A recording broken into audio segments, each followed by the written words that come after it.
This is the Mountainside Podcast, and our returning guest for a fourth time is Donny Dust. He's one of my favorite people to have in studio. He's an incredible human. We've spent plenty of time in and outside of the studio, most recently on a bison experiment through CU Boulder, where we got to field dress and bone out an entire bison using nothing but stone tools.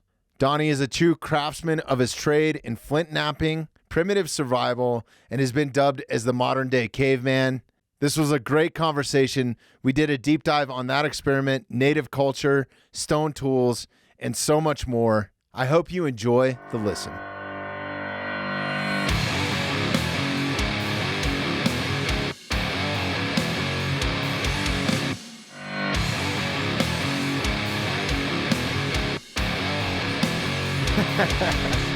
Good? Okay, cool. Yeah. Welcome in. Once again. What a crazy experience that we had Yeah. a couple weeks ago. It wasn't even a couple weeks ago. It was like last week. Yeah. Wasn't I it? think it was not last week or the weekend before. Yeah, we got down on another bison experiment, you know? Yeah, I think that this episode might solely be about that. We'll see how long we go. But we spent all day together. I mean, a day and a night almost, really. Yeah, So a for good sure. 24 hours at man. least. And I just had such an amazing experience, man. Like, Awesome. number one, I'm infatuated with Native American culture, and like I love the history of it. I love reading about some of their tactics and just, you know, that whole sort of thing. And then growing up, finding arrowheads and that sort of thing was kind of like a family tradition. We would go out on these trips, which I know is not accepted nowadays, to go out and like start hunting and then collection of points and all that sort of stuff. But that's what I did as a kid growing up, and it wasn't frowned upon. Yeah. It was like, look at what I found, you know? Yeah, for sure.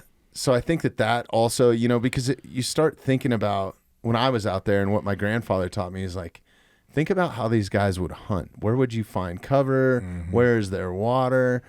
Would you be at a high point? And that's where we would find these arrowheads, right? Yeah. And some tools. We'd find awls and all kinds of stuff. Sometimes we'd find spots where they've camped. And was it Matato or Mono Matate? Mono Matate? That's what Grinding it is. stone. Yeah. So we found a couple of those, like all kinds of awesome tools. So I was doing that from a very young age, and that I think that was just ingrained in me. Like I started appreciating the quality of stonework and For sure. and that whole thing. So you were gracious enough to invite me on.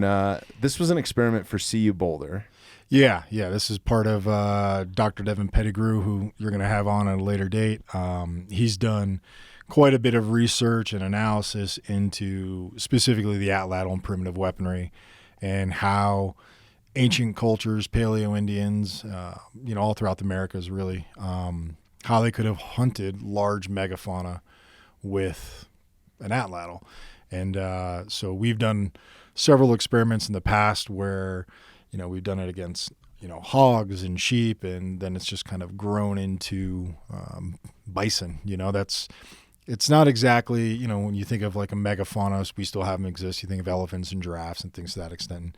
And bison antiquus is the larger species of bison that once existed in North America. And now we have just its smaller little brother, the North American bison. Cows now, right? Primarily, or there's some genus of like beef cows or cattle. Yeah, so I right? think there's the beefalo, which is a cross between a bison and a cow, but all the bison today are still bison. I think they've just, evolved in certain ways and gotten smaller in sizes, and as they've migrated here and there, and they don't have the range that they once had. Yeah, it's totally, it's totally different compared to, 10, 12, 15,000 years ago, but you can still test stone points with an atlatl on something that's, pretty large. It's massive. Yeah, massive. Because, I'm an elk hunter and grew up hunting elk, and a bison has always been, because of my love for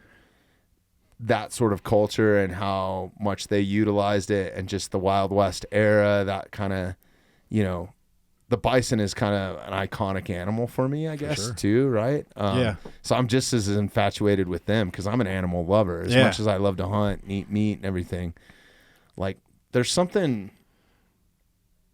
special about animals and my connection with just, I'm grateful for what it provides, you know, Absolutely. for my family, for my diet, for views, or just a connection with nature. I don't think that there's any better connection. Just even, I thought that was what was truly amazing too about this experiment was we did it at the Eagle's Wing Ranch. Yeah. Shout out to those guys. Incredible people out there. What was the owner's name? Jim. Shout out to Jim. Jim's phenomenal. Great I thought guy. it was so cool. Like first thing in the morning, it was almost like a little moment of silence for the bison where we were all appreciative of, you know, what was going on. And, you know, when he was actually expired, Jim came up and he took a minute. I think he was on his knee, and maybe I'm getting this wrong, but he was just like, thank you, buddy. You were a warrior. Yeah. Like he knew that animal. Yeah. From the time it was, you know, born, and he knew it. He knew its life. He knew its really everything. And I think that was pretty awesome for him to say, all right, you know, these guys are going to do right by you. I'm going to, you know, dispatch you with, you know, like a quick shot to the back of the head. And then we're going to use you, my buddy here, and we're going to get some science. We're going to get some understanding as, you know, who we are as a people, as well as the important role that, you know, that bison played all throughout history. So it was pretty awesome. It's a unique experience, I think, for some folks, you know, because, you know, they see bison, you know, flipping people over in Yellowstone. They see them on the side of the road and in these small herds. But when you're up close and you can, you know, feel its fur and see the muscle structure and how it walks and, you know, how it lays down, and then you have one on the ground in front of you and you're like, all right, now we have to. How about when we had to like roll it over? Oh, they're heavy. Yeah. It's no joke. I mean, I think everyone at the end of the day was sore in different muscles they didn't even know that they had, because it was, you know, I think it was 950,000 pounds, something to that extent. Maybe a little more, but yeah, it was a big bull. It was a healthy one. And yeah, man, it's a pretty, yeah, it was pretty epic. It was definitely a bucket list for me. I learned so much on that, and I can't wait because I have so many more questions. I have so much more to learn about it because I'm not a smart dude. So I kind of felt like being around these archaeologists, you as a construction, like you've done this several times before. I was like, okay, fuck, I'm not really fitting in here. And I thought it was super cool and intimate that it was just 5 of us out there, really. Yeah. I mean, 6 with Jim, but Jim wasn't really around. He was kind of at the beginning. And what a crazy experience for 5 people to go through. I had all these different, when you invited me, I had all these different things in my head. I was like, oh, this is going to get crazy, right? Yeah. We're going to atlatl this thing. And like, I wasn't sure I was going to go down. And Yeah. and I was totally, it wasn't what I had in my head, and it was so cool and just such a cool experience. I envisioned there being like 30 people there taking notes and like all this kind of crazy. It's you know, there's a couple, you know, rules and regulations you have to do. I think a lot of people, when they, you know, go out and they, you know, air quotes, hunt a North American bison, it's very likely with a rifle, and they're sitting from a vehicle or some sort of prone position on a hill. They've got some standoff, if you will, but it's not really the same thing. And I think in order for us to do justice by that bison, yes, we could have stalked up in a small group and all threw an atlatl dart aiming at that same bison. But I think in the efforts of science and in the efforts of the importance of that animal and us being able to conduct this sort of experiment as well as spread a great message is, I think it's more important to have the farmer put the animal down and then allow us to, you know, science out. Because there's a lot of videos out there of, you know, people hunting bison, and I talked with Jim extensively about this, and he said majority of the time, most of those bison, if they're just standing there, they're very accustomed to humans. And he goes, more importantly, if someone's trying to creep up on one with a bow, and this is case by case, you know, there's a lot of different things, but a lot of stuff that you will come across. He goes, sometimes a farmer will tranquilize and put a sedative into that animal so it's not as aggressive. Really? Because if someone is walking up with a bow or an atlatl, those bison are not afraid to turn and run directly at them, and a bison coming at you full speed, I don't care how good you are, you're going to have... They run like 30, 35 at a clip, I think, if they're full speed. Like, it's insane. They're insanely fast. Yeah, so it's one of those things to factor in. So, in the original experiment, that was our plan, was to, and this was up in Montana, up near Lolo, Montana. The idea was for us to actually take it with an atlatl dart. And after a couple of discussions and, it being in line with the university and just us wanting to make sure that the animal wasn't going to suffer because, you take a shot and you throw it and you don't hit that behind the shoulder thoracic cavity. I mean, pretty much you got to be a heart shot for it to be. Yeah. I mean, you saw firsthand those darts can bounce off. They can go, an inch and a half in and not even make it to meat. It could be fur, it can be hide, and just like a little bit of membrane. So it was important to just, again, I know we've talked about, like, is there something called an ethical kill? I don't believe so. I think it's just a quick kill. So I think for Devin and I in the past experiments, it's like, what is the quickest way we can dispatch this animal where it's not going to suffer? Because yes, we could do this, but especially being in line with the university. Like, I get that, right? Like, but it's also like, no matter where you hunt bison nowadays, it's a canned hunt is what I call it, because they're in a high fenced area or a fenced area. And it's kind of like, it just brings me back to, and this sounds messed up, but it brings me back to that Napoleon Dynamite scene where they're like rolling up in the school bus. Yeah. And the rancher's out there is like point blank range and puts down this cow, like, it's like, to me, that's not hunting. No.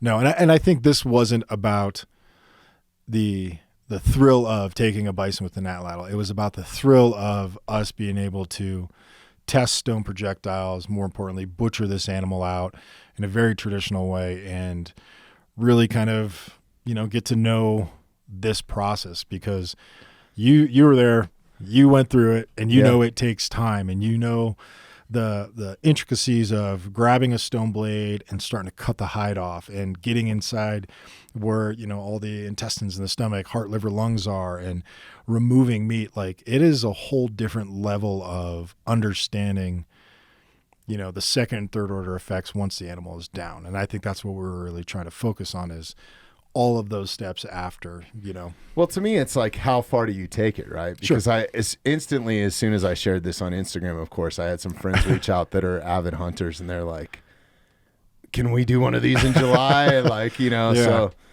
so we got to talk about that off camera. But yeah, no, it's kind of like one of those things. It's like, how far do you take it if you're going back to that, like, if you're going to go take one with an atlatl, at what point are we riding out on horses on some sort of psychedelics? And what I mean? It's like, what how level? far do you go down the rabbit hole, But no, it's pretty fascinating, those animals. And one thing I kind of picked up from Devin, or maybe I might have read this from somewhere else. So that day was kind of like all a big blur of just awesomeness. But the bison that we have today, I think that one was probably 3 feet from horn to horn. Yeah, something like that. Yeah, it was a good spread on there. And then what's the Ice Age bison? Bison antiquus. Yeah, there's 7 foot horn to horn. So we're talking about huge an animal twice the size, right? Oh yeah, people pull out. They find these ancient bison skulls. I think the Boneyard up in Alaska, I think they might have a couple, but there's such a different size comparison, but it is similar in anatomy. I mean, I would think if you look at the Bison antiquus there. Whoa, look at the horns on that. The spread thing on that is absolutely crazy. But it's still a good medium. It's still a good representation. Wow, look at the hump on those things too. Like, it's hump meat, man. That's good stuff. I was shocked at how big the back straps were. Could you imagine the back strap on that thing? Yeah. Oh man, it'd be. By the way, Jeremy, I brought you some backstrap is in the refrigerator over there, so don't forget to take it. It's tomorrow night. Yeah, sacred meat. That's what I'm having. Yeah, absolutely. So stoked. But I think, when you think of a bison, a lot of people think of it like as a big, clumsy animal. But, just spending time with Jim over a couple experiments, a bison's horns are essentially its fingers, if you will. It has the ability to loop the loop on your tennis shoe and flip you up where you want to go. They are very very specific in their ability to manipulate their head in conjunction with their horns to do what they need to do. So if they're looking at you and they want to like key in on a specific spot on that body and use it as a point to leverage you up into the air, they can. So just go check out Taurons of Yellowstone. That's what I mean. Yeah, you'll see it. But so, I mean, for us to do this experiment, it was a pretty amazing experience. And I think someone who's, used the atlatl for quite some time and stone tools in various ways, the opportunity just to butcher an animal on the ground with, raw flakes and blades and knives and things to that extent that are all stone, you actually get to feel some of the efforts and the trials and the things you will come across if you could put yourself 15,000 years ago as a hunter-gatherer society. I have a whole new respect. Yeah. Whole new respect for that. And I was just thinking about like one of the biggest things I took away from it is I think we started at like 1:00 and rolled out of there around like 6 or 7, right? So we're talking 5-6 hours to field dress and bone the thing completely out down to bones, like rib meat, neck meat, pretty much everything we tongue, heart, everything. Yeah. So I had a whole new respect for just that. And then my goal was, even though I brought a really nice blade with me, was to not pick that up at all, right? Yeah. Like, shout out to Half Face Blades. You guys make amazing stuff, and I brought one on this experiment, but the goal was to use these stone tools that we got sitting in front of us you'd given me in the past, right? Like, so it was a whole new level of respect and a whole new level of confidence for me, I guess. And awesome. I was surprised at how well they worked and what I thought. And we're going to do a deep dive on that here in a minute.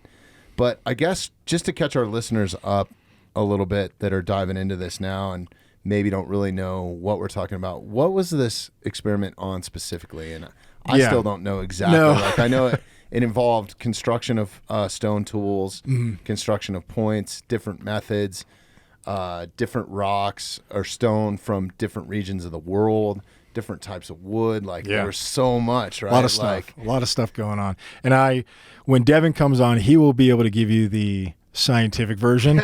I will give you the Donny Dust version. Right. And essentially, there's lots of discussions in the archaeological world that ancient humans were not capable of killing large megafauna with stone tools.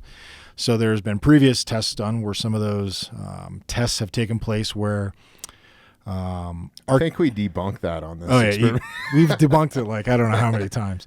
But some of these archaeologists, they create these testings. So there's very specific, and I'll leave some of this for Devin, but some archaeologists, they will replicate stone tools, put them in an atlatl foreshaft, and then they will throw it at something like a clay pot.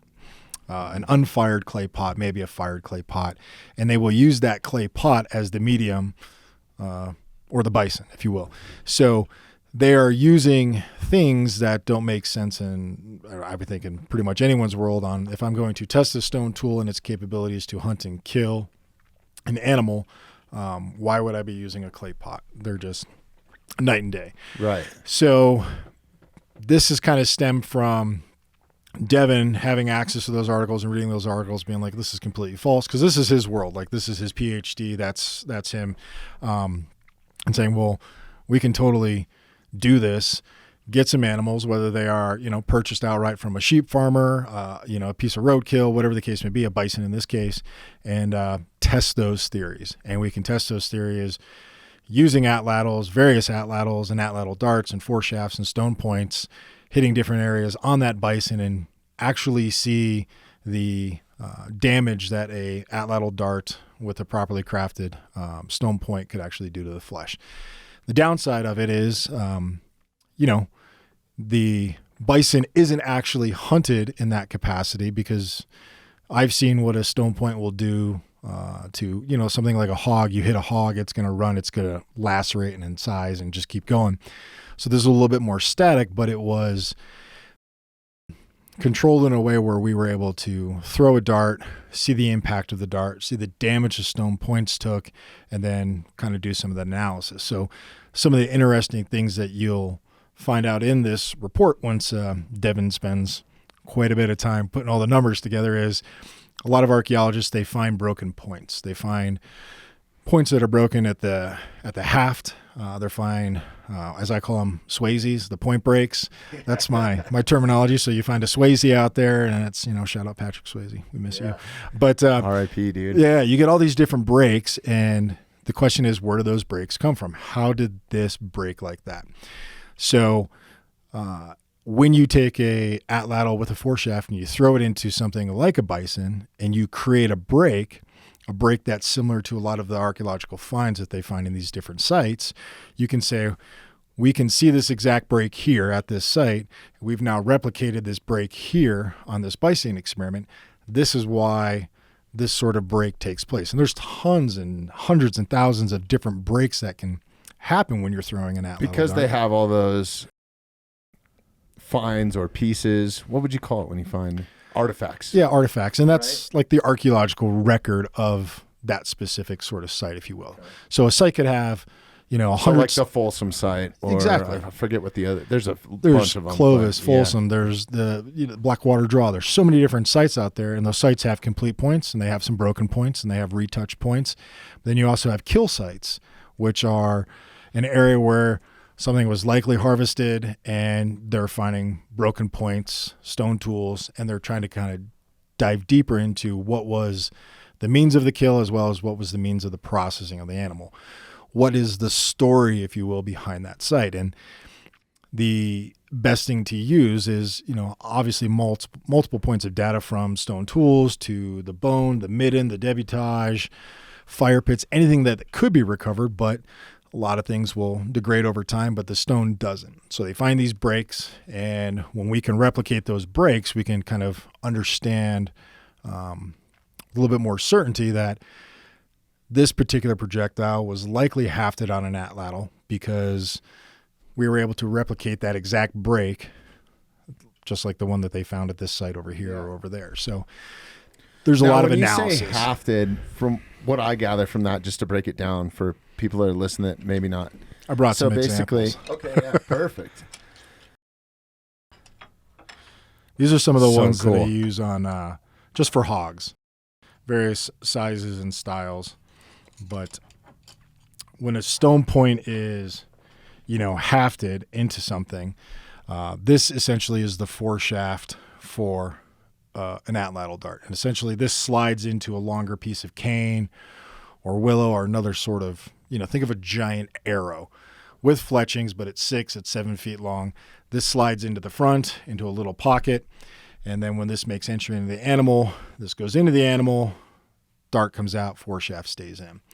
And when we have to projectile into it is we are connecting the stone to the actual wooden foreshaft through a means of sinew, through different glues, adhesives, all natural forming, and that stone becomes fixed in there where it's not going to come out if you throw it. That is hafting, if you will. And there's a lot of ways people can haft a projectile, the stone, into a foreshaft.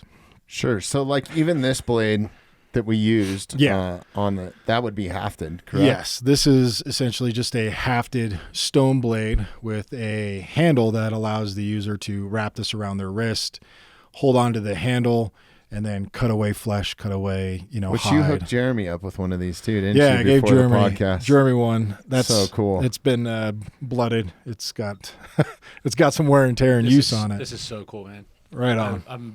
I was just trying to figure out where I was going to put this in my house. This is going somewhere prominent. No worries. You can use it actually if you want. Well, I know. That's what I found. Absolutely. I need to keep it within reach of my dining. It's surprising how well they work. My table. I mean, you saw firsthand. Jeremy will experience. They cut amazingly, and I think that's the other part of this. The experiment is so ancient. Peoples. They take a bison.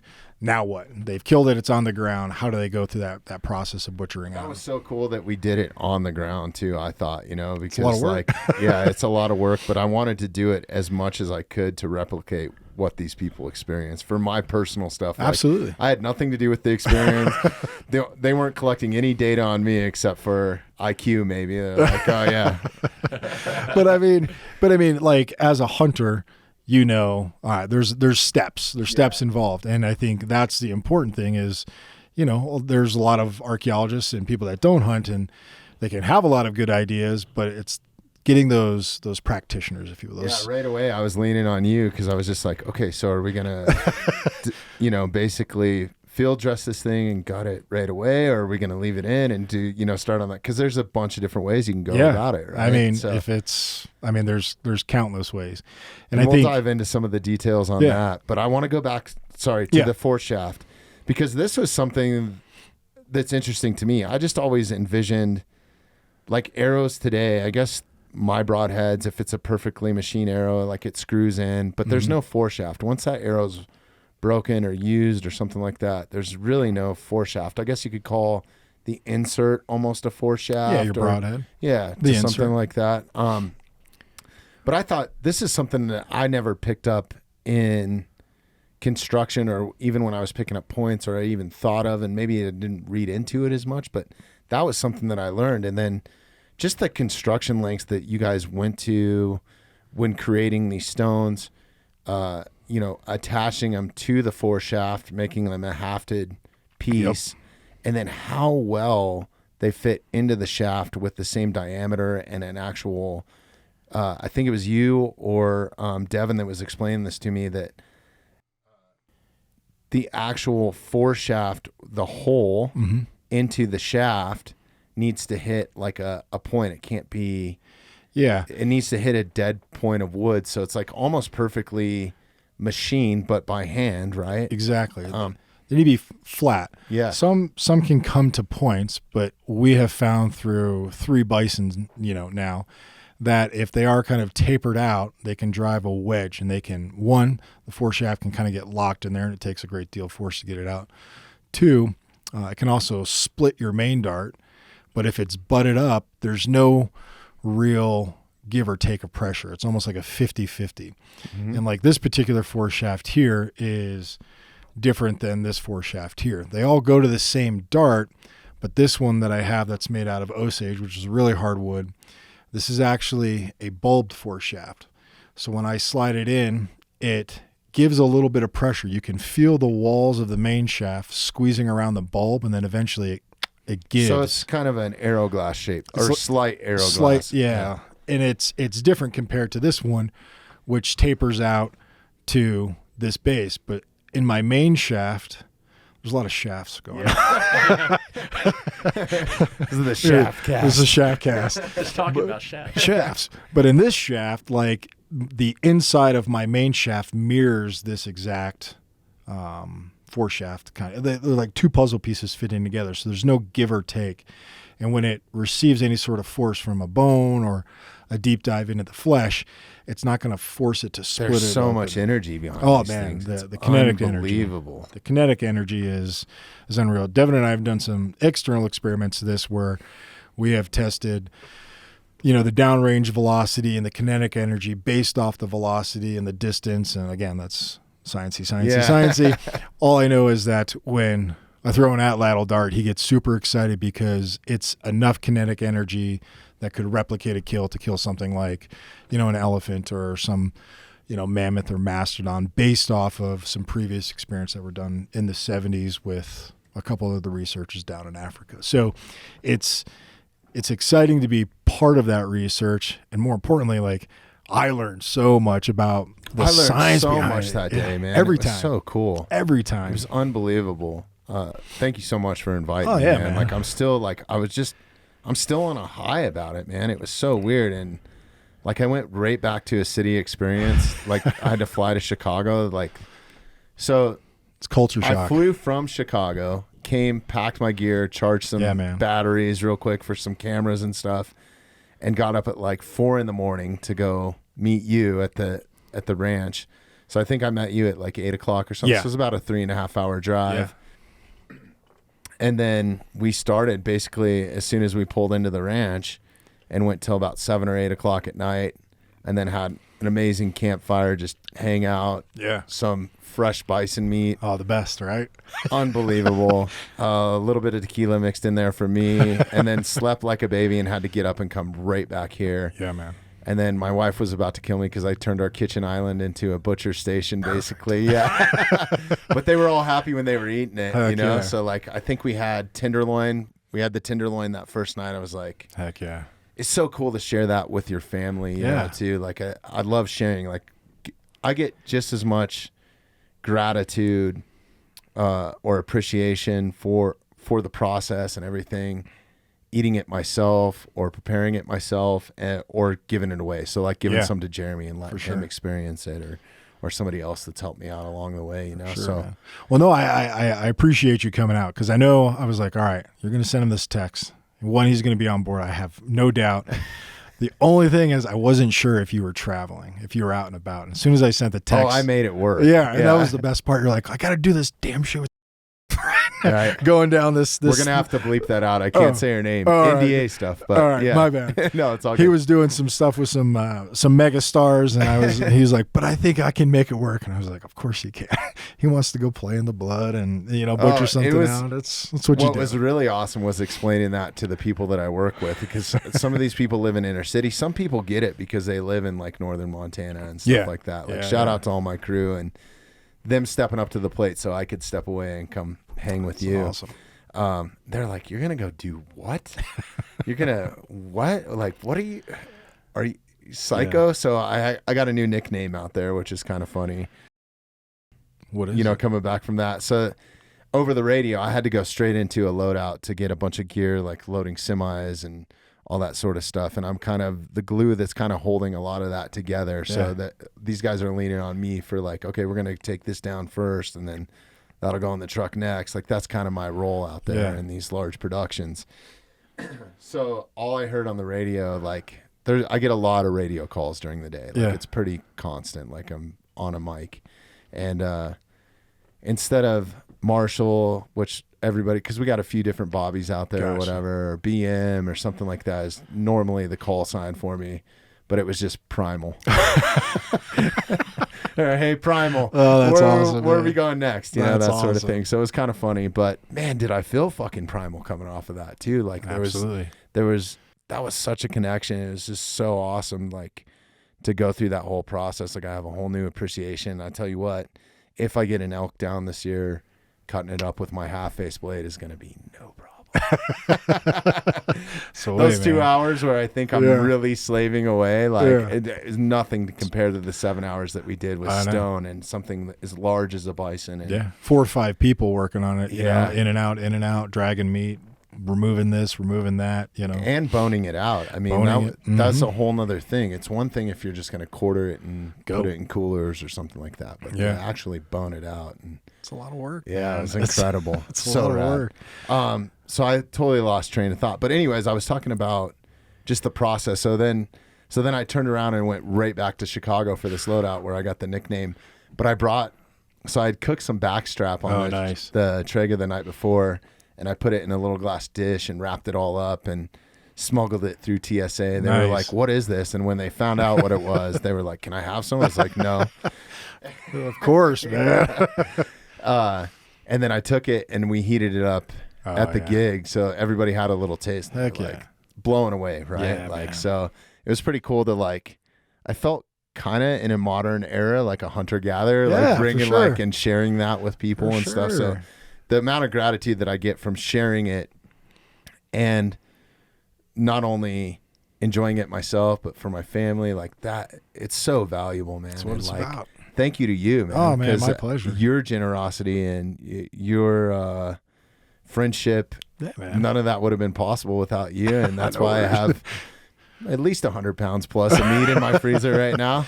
Well, I think it's maybe 89. I've probably ate 8 or 9 pounds already. Now that my boys are back from Japan, we are slowly decreasing our bison. They're like, "What do we eat quick. today?" They just eat a lot, but I think for, this sort of experience, to do right by the animal is to process it out. And like, I took the hide back and spent a good day, fleshing the hide. And right now it's, probably by the time this airs, it'll be completely done. But right now it's just soaking in some water just to slip. What is the process? I mean, are you guys doing that back to like how a native culture or Folsom culture would have done, Ice Age culture? I mean, because they would tan it with like the brains or something, right? So and some of that sort of stuff, or they had a bunch of different methods. Yeah, a lot of different methods out there, and whether they kept it in a rawhide form or they brain tanned it or bark tanned it, the overall thing is to be able to use that large surface area, the bison's hide, as clothing or shoes or bags or whatever the case may be, and that was just the essential process how all ancient peoples obtained their fur. And there's a large number of steps involved, but it is something that, an individual person can be done. And, the hardest part about fleshing a bison hide is its weight. So you felt the weight once the hide came off, once the guts came out, but that weight of being able to have to like pick it up and put it on a fleshing beam and flesh it out.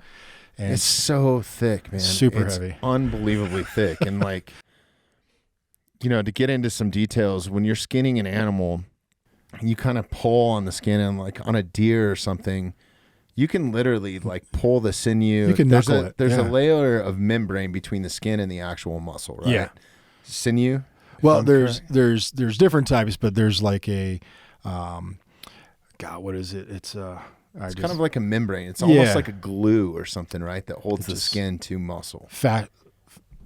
I can't remember off the top of my head. That's all right. We'll leave it for Devin when he comes on. Yeah, it's like a fascia. I should know this off. Go ahead. Sorry. But anyways, that's kind of the method. So you don't ruin the hide or the meat. You don't want to cut into either. So you kind of pull and cut along that to remove the skin from the actual animal, or whatever you've shot and killed. But like on a deer, it's thin enough that you can literally pull that off. But with this bison, like I had a stick rolled in up in there at one point. Right, I was pulling with all my force, like getting hand cramps. Fascia, that's it. Okay, fascia. Yeah. But like I'm learning something new today. Thanks, Jeremy. But like even with doing deer, like you can hold a deer hide and just roll your knuckles into it and it comes off. Yeah. This is like, it's like separating duct tape, I guess you could say, because it's super from the sticky side. If it was stuck together, exactly. Yeah. That's exactly what it's like, and you have to just get a little window open, and you grab any one of these blades and you just start working it the whole way down, and that is a process. I mean, you felt it. Like, I think as soon as we started to get a little lip on the hide, I was like, Bobby, take a stick, roll it up in the hide, and it gives you something else to hold on to. Next thing you know, you're just kind of adapting these different ways. I think at one point I had a bison leg up on my shoulder, and I'm pulling and I'm cutting, and that's just kind of the name of the game when you're dealing with something that big and you're looking to salvage the parts. You're just not looking to go down the spine, take the back straps. You're looking to utilize it all. So you got the experience. I got the experience doing it. And it's just one of those things where you're like, holy cow, man. And when you sit and you look at everything that the meat you've pulled off, the hide, the intestines, the head, and the tongue, and you sit and you look at it, and you're like, coolers and 7 coolers of meat. Just full. You can see why these cultures relied so heavily on one large kill like that, because it could supply them with several hundred, pounds of meat, as well as the hide and the bones. Unfortunately, I'm always interested in the bones because I, like to build things out of them. But one of the great things that will happen with these bones is after we deboned everything, it will get essentially the flesh and everything will be kind of removed off of it, and then on those bones will remove it with beetles, right? Is something Devin was telling me. So they take it to like a beetlarium or something, and the chew it off. Beetles will chew it off, and it's crazy. They like polish it off. Yeah, there's nothing left but bone. It's really cool. And then what's left behind are all of the stone point impacts into the ribs, the broken ribs. There was actually, I'm sure you caught this, and I think or maybe you even sent me some photos of it. There was an arrowhead that was still stuck in one of the ribs. Yeah, there's projectiles, cool. right? Awesome. So when you think about that, you're like, holy cow, like this projectile made it through, the hair, the hide, the membrane, the muscle, and then into that rib and then broke right there. So imagine what it would have done if it was an inch to the right and went between the ribs. So you see the broken ribs, you see the projectiles that are lodged in the various bones. More importantly, in the butchering process, you can observe all of the cut marks and the scrapes that came from the stone tools. So when you're cutting down and you're cleaning out, the rib meat, or you're removing off, the quarters, you're getting cut marks on those bones. And when archaeologists recover bones, let's say from an ancient bison or some sort of megafauna, they see those same marks. See those little scars. It's almost like scarring a piece of wood, exactly, right? Because the bone is kind of soft at that point. Definitely soft at that point. So they can see those marks. And then if we're able to replicate those same marks with the same tools, you see the kind of the full picture of the process of hunting, taking the animal down, removing everything, quartering it out, whatever the case may be, and then getting into the fine tunes of butchering all that meat with stone tools.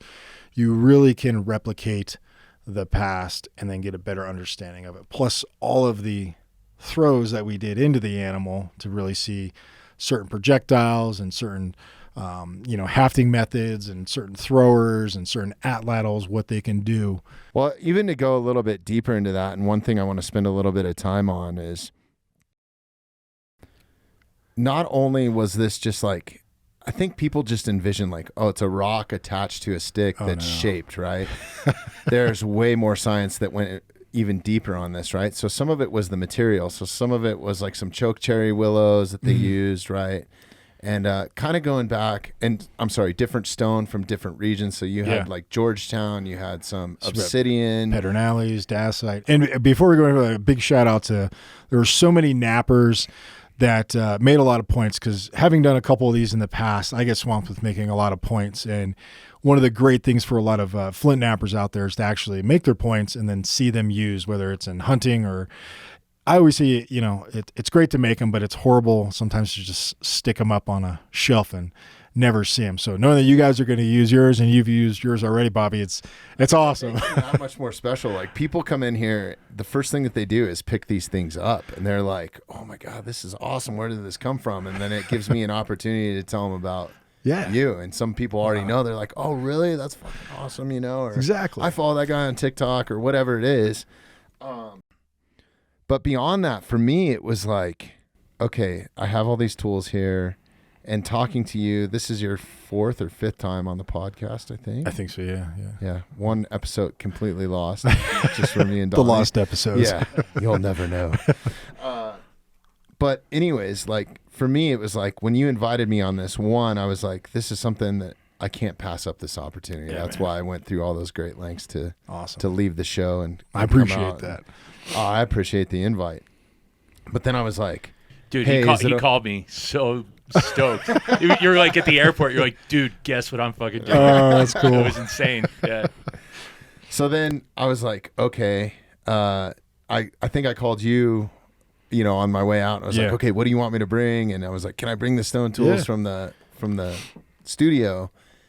Because it's one thing to have them, like you said, put them on a shelf, but to put them to work. Exactly. As much as I didn't want to break one, how cool of a story would it be if I broke one or like dulled it? And you can tell, I mean, some of these, like this obsidian one, definitely isn't as sharp or as clean as it once was. Oh, no. Yeah. I mean, we were looking at it earlier. You can see in the light, it's just dull because it's got blood residue. I love it. Yeah. And it's like, imagine, having this little blade here and you find this, an archaeologist finds something, they can actually still test the edges and look for the residue. They do an see edge, if it's been used or see if it's been used. Like the boulder cache, they had giant land camel that is on some of the blades that's been recovered in that boulder cache that's got like 80. So they found like DNA off of the blade? They can, something that was used 10,000 years ago. Think about that. So talk about some CSI sort of stuff. But yeah, I mean, like this right now has bison residue all over it. So again, we just killed the bison, we butcher it out, and in the process, we drop one blade.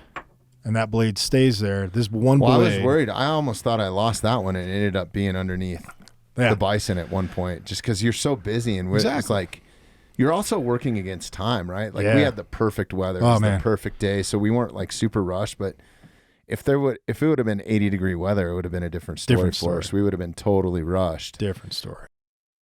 But even then, we were rushing to get it done before dark. You know, yeah, it was like, well, we were all getting hungry because we were talking about bison stew, and yeah, Marissa cooked it up good. But imagine, you know, they find this, now they have a story. They can say, all right, this is a form of blade. We tested the edge because we're at a kill site. We know this blade was used on some sort of ancient, you know, megafauna, bison, land camel, sloth, whatever.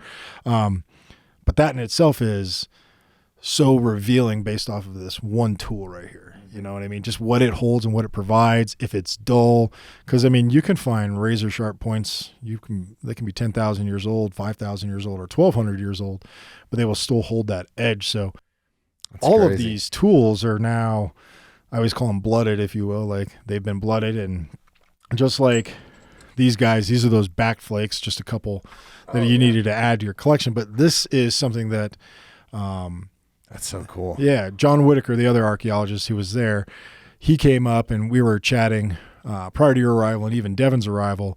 And he's a napper, and he's been napping probably 45, 50 Super years. cool guy. Yeah, great guy. Yeah. And we were just talking. I was like, well, what'd you bring? What'd you bring? And I'm like, well, I brought some back flakes. I brought some raw flakes. I brought some hafted blades. And then I brought my, Achulian hand axe.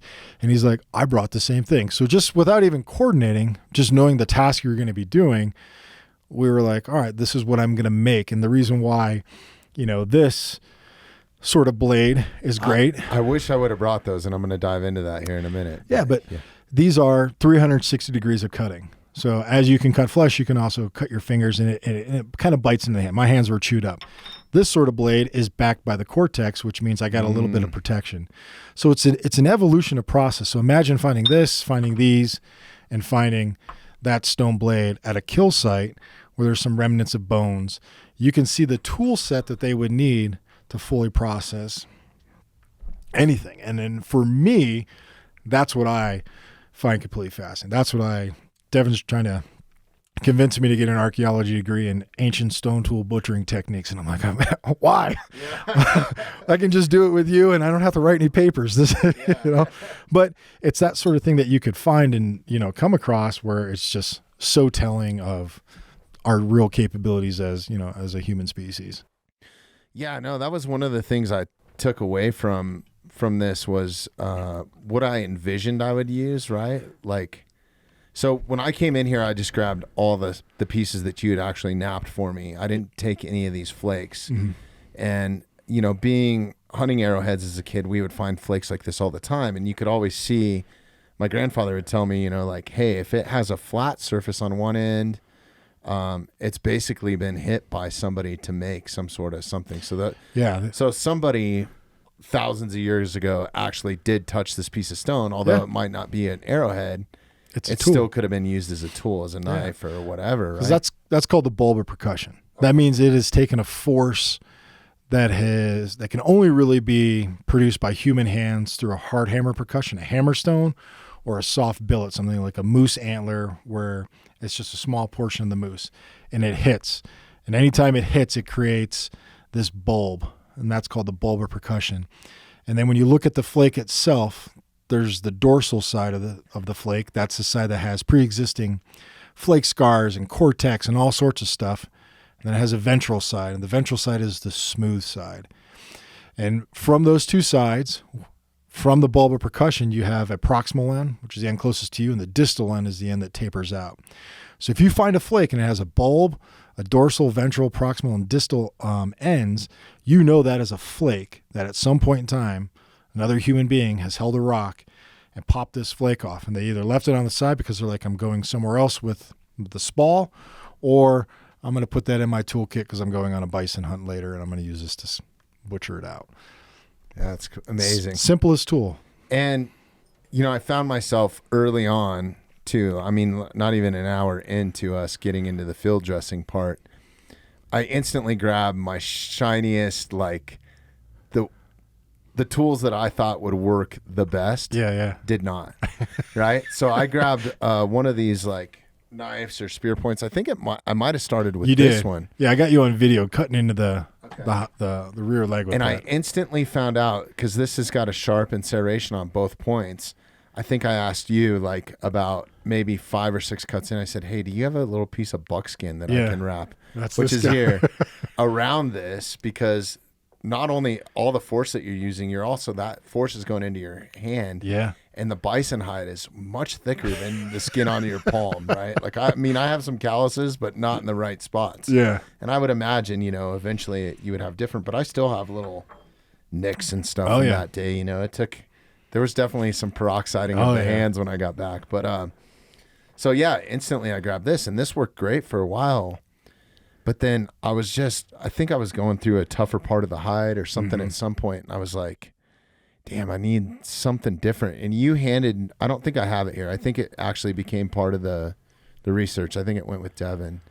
But you handed me a flake that was kind of similar to this, but I think it had some sort of like backing on it. Yeah, And I ended up using that thing almost all day. It hardly lost its edge. That really long one? The long one, yeah. It was almost shaped like a skinning knife. Yeah. Like it had kind of a little skinning knives will kind of have a belly to the blade a little bit. Yeah. If you pull up the half face hunter skinner, you can see, but it kind of had that natural belly, so it's really good for getting in there and like holding an edge longer. Yeah.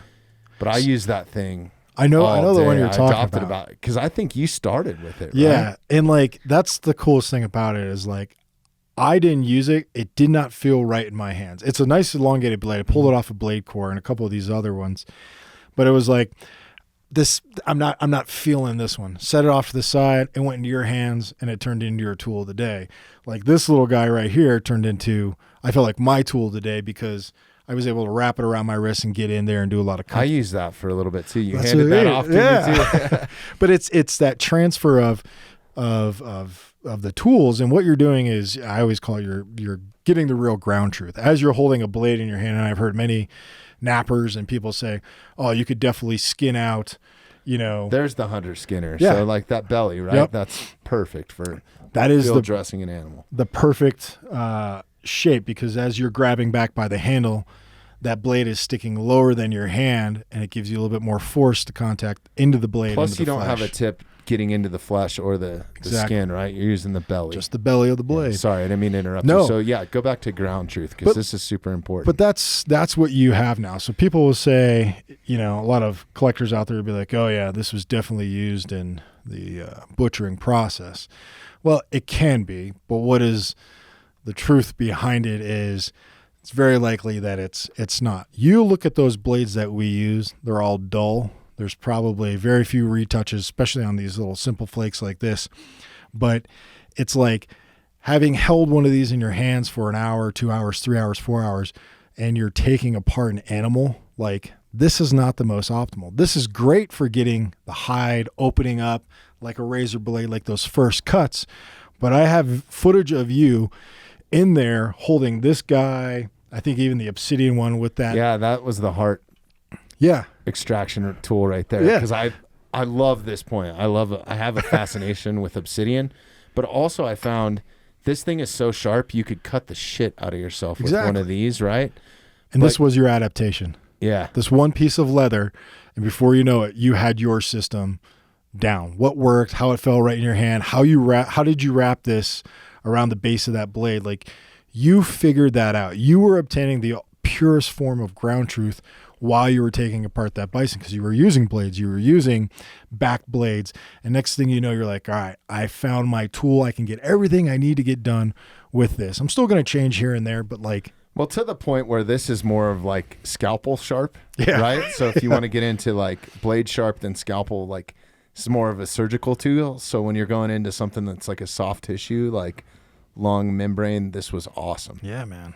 So different materials too. So that's kind of what I was getting at. Like there must have been, well, Jeremy, first, I guess, can you go to my Instagram real quick?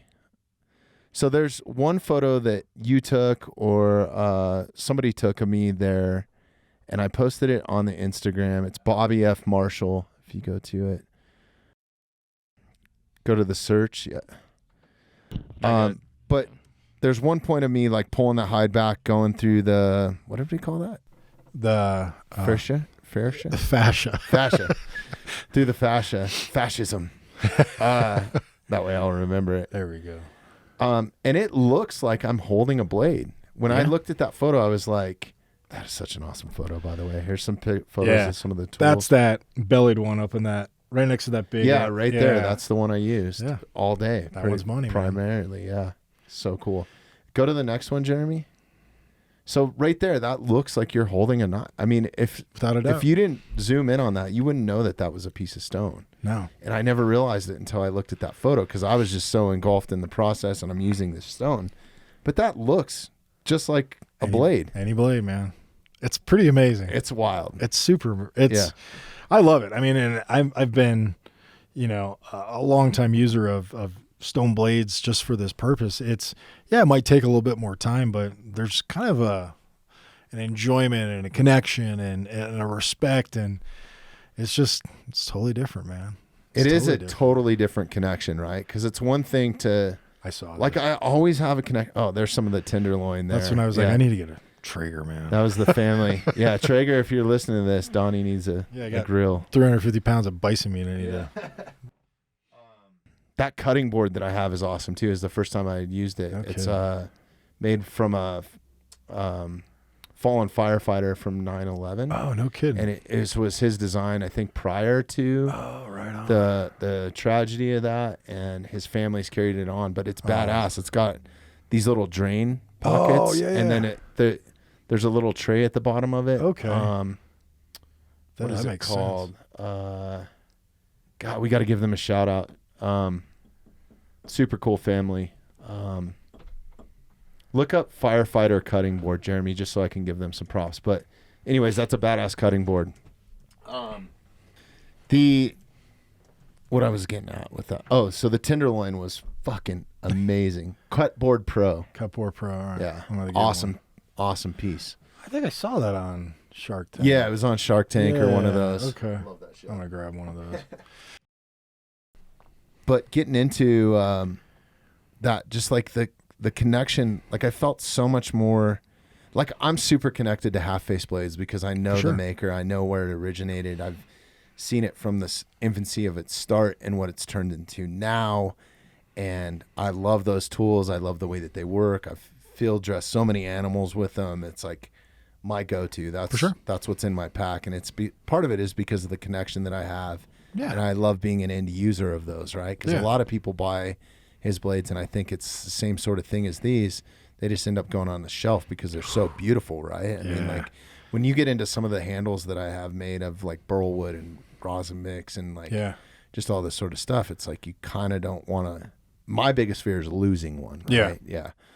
But that his construction is so cool. But it's the same exact thing with this, right? Like I hold these at such a high value because you personally made them for me, and appreciate it. Growing up around these and having found period pieces or artifacts, and then but knowing that you made these, like your work is incredible. Like, I appreciate it. I mean, I've picked up a lot of arrowheads in my day as a young kid, and your construction methods are almost cleaner than what they have, and like just to find a point like this is near impossible, right? Yeah, because it's so big. And big ones are typically broken, but there are recoveries in different areas, but most of them are smaller arrow points, things to that extent. Right. But is this the penetration that you got?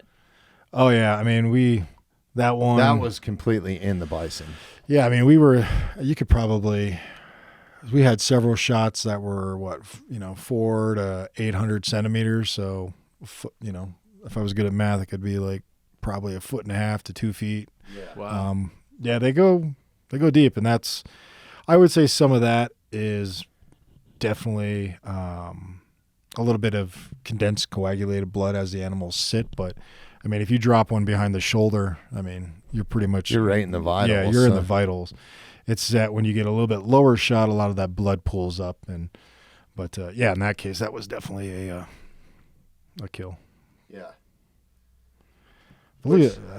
So going back to this, so the stone from the different regions, you guys had Georgetown, you had all these different construction methods. So some of it, and we're going to need Devin for this, and you can elaborate on it much better than I can, but like some of the construction methods were whether an arrowhead or a spear point or an atlatl point was fluted right? Flute. And whether that flute was filled. Yes. So like where it was splitting the foreshaft, sometimes like Devin brought out, I had a short video of Devin explaining like where a foreshaft had split, the sinew still kept the arrowhead or the spear point intact, and it split down the wood, but it still had cutting edges. Yes. Like the whole way through. So it's still doing its job even though it hadn't.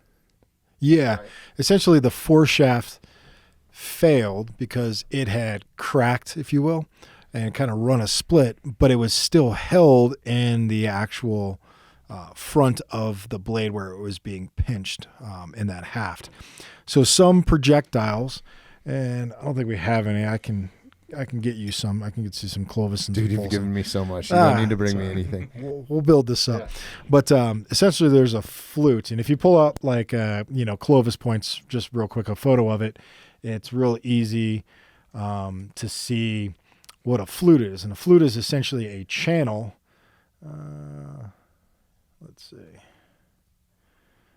That white one there's kind of fluted, but not really, huh? That's a light flute. But let's just go to that one right there. Yeah. So the flute is that little segment that's removed at the base. And what that does is it allows the user to easily connect the foreshaft, or a spear in that case, to that projectile. It's almost like it's not a tongue and groove method, but kind of along those lines like a tongue and groove would work, right? Similar. And what happens is when you decrease the amount of stone that's connecting into the haft, you create a thinner profile or a thinner transition. So imagine let's use like this guy. So when we look at this, there's a profile to this stone. And as the stone is actually making entry into the animal, anything that it hits that's abrupt is going to slow its velocity and decrease its kinetic energy. So if this is smooth and that transition is smooth, it's almost like one flawless and seamless piece going into the animal, because you have to think you got stone, you got binding agents, you're hafting. It's kind of like aerodynamics, exactly, but through flesh and bone. Exactly. So the flute allows you to drop your profile down in the haft and create a flute. And what I've seen a lot of other podcasts people talk about, and some folks that, a little bit more time they would understand it, is they typically don't fill their flutes with the haft. And the whole point of filling your flute is when you fill your flute with the haft, you are eliminating any weak points from your end of your haft through the flute into the tip. Meaning that if I only fill this projectile halfway up, the remaining portion is now a weak point because it's not seamless in the rest of that actual foreshaft. So when I fill the flute, I have one universal piece from the tip, the transition, all the way back to the atlatl dart. So when that projectile makes entry, it's just like putting a straw into a soda. It's just seamless.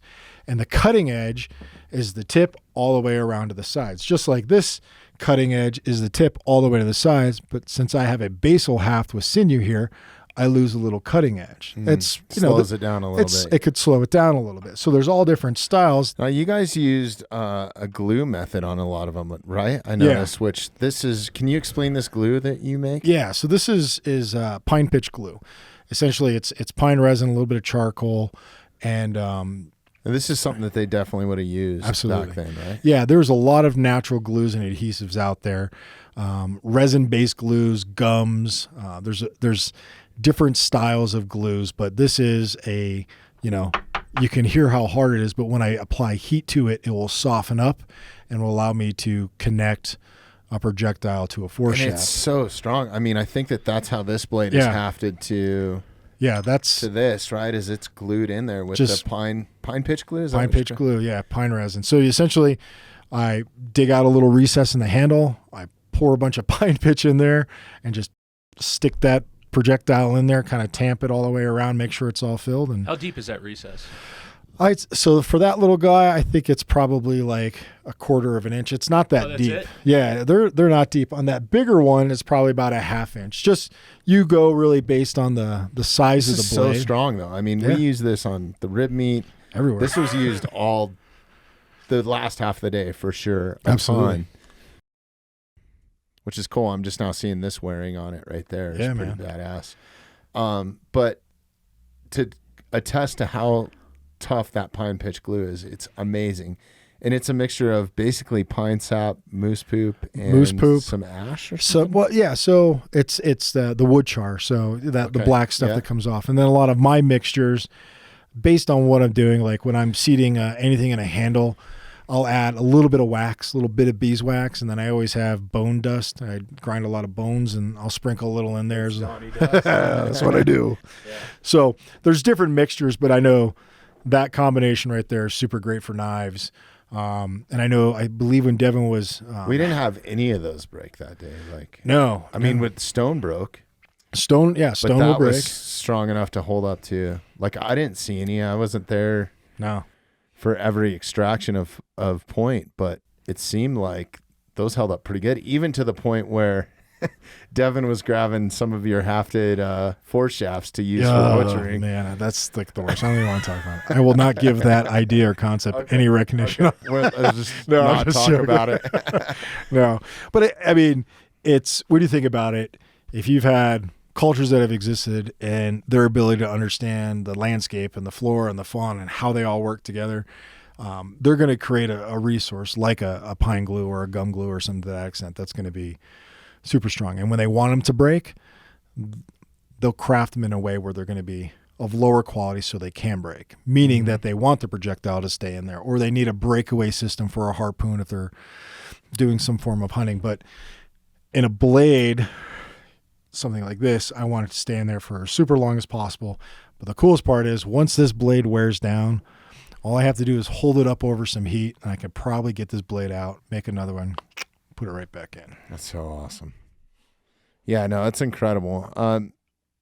So yeah, I think the biggest thing that I took away from this is the actual use and what I would actually pick up, and I would do this every day. Yeah, man. If I could, I was like, when I was back in Chicago and going back into a little bit of reality, because it's two opposite worlds, right? Yeah. Night and day. Completely. And it just made me really appreciate it even that much more. And I think you pass, well, it was weird for me. It's kind of surreal when you're passing people on the sidewalk. That it's like, not that I'm any sort of badass or anything like that. It wasn't any sort of ego thing, but it's like, these people have no fucking clue what I was doing yesterday.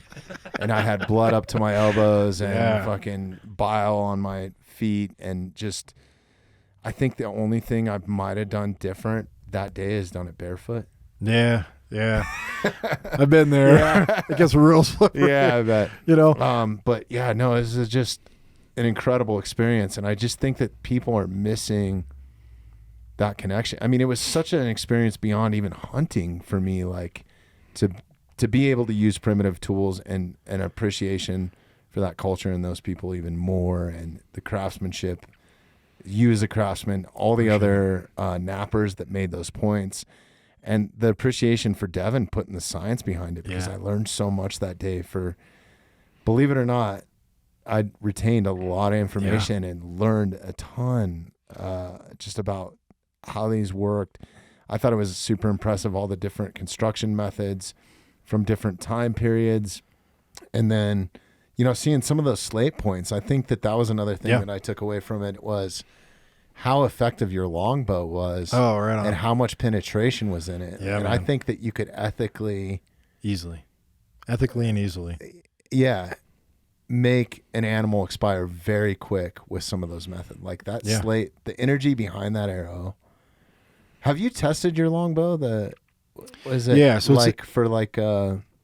poundage or anything like that? Yeah, it's 65 pounds. It's probably, I think at that day there was a little let off just because of the moisture in the air. It felt a little looser, but it's 65 pounds, 72 inches.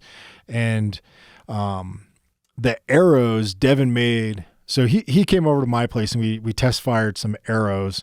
And a couple they were pretty short, huh? They were very short, and and I like to shoot a longer arrow where I can kind of draw back to here, but I actually had to quickly adapt like an anchor, and I'm not the biggest anchor guy. It's kind of like a brush release sort of thing, but I was able to get an anchor, but those arrows were kind of crafted specifically for that because those arrows had 4 shafts.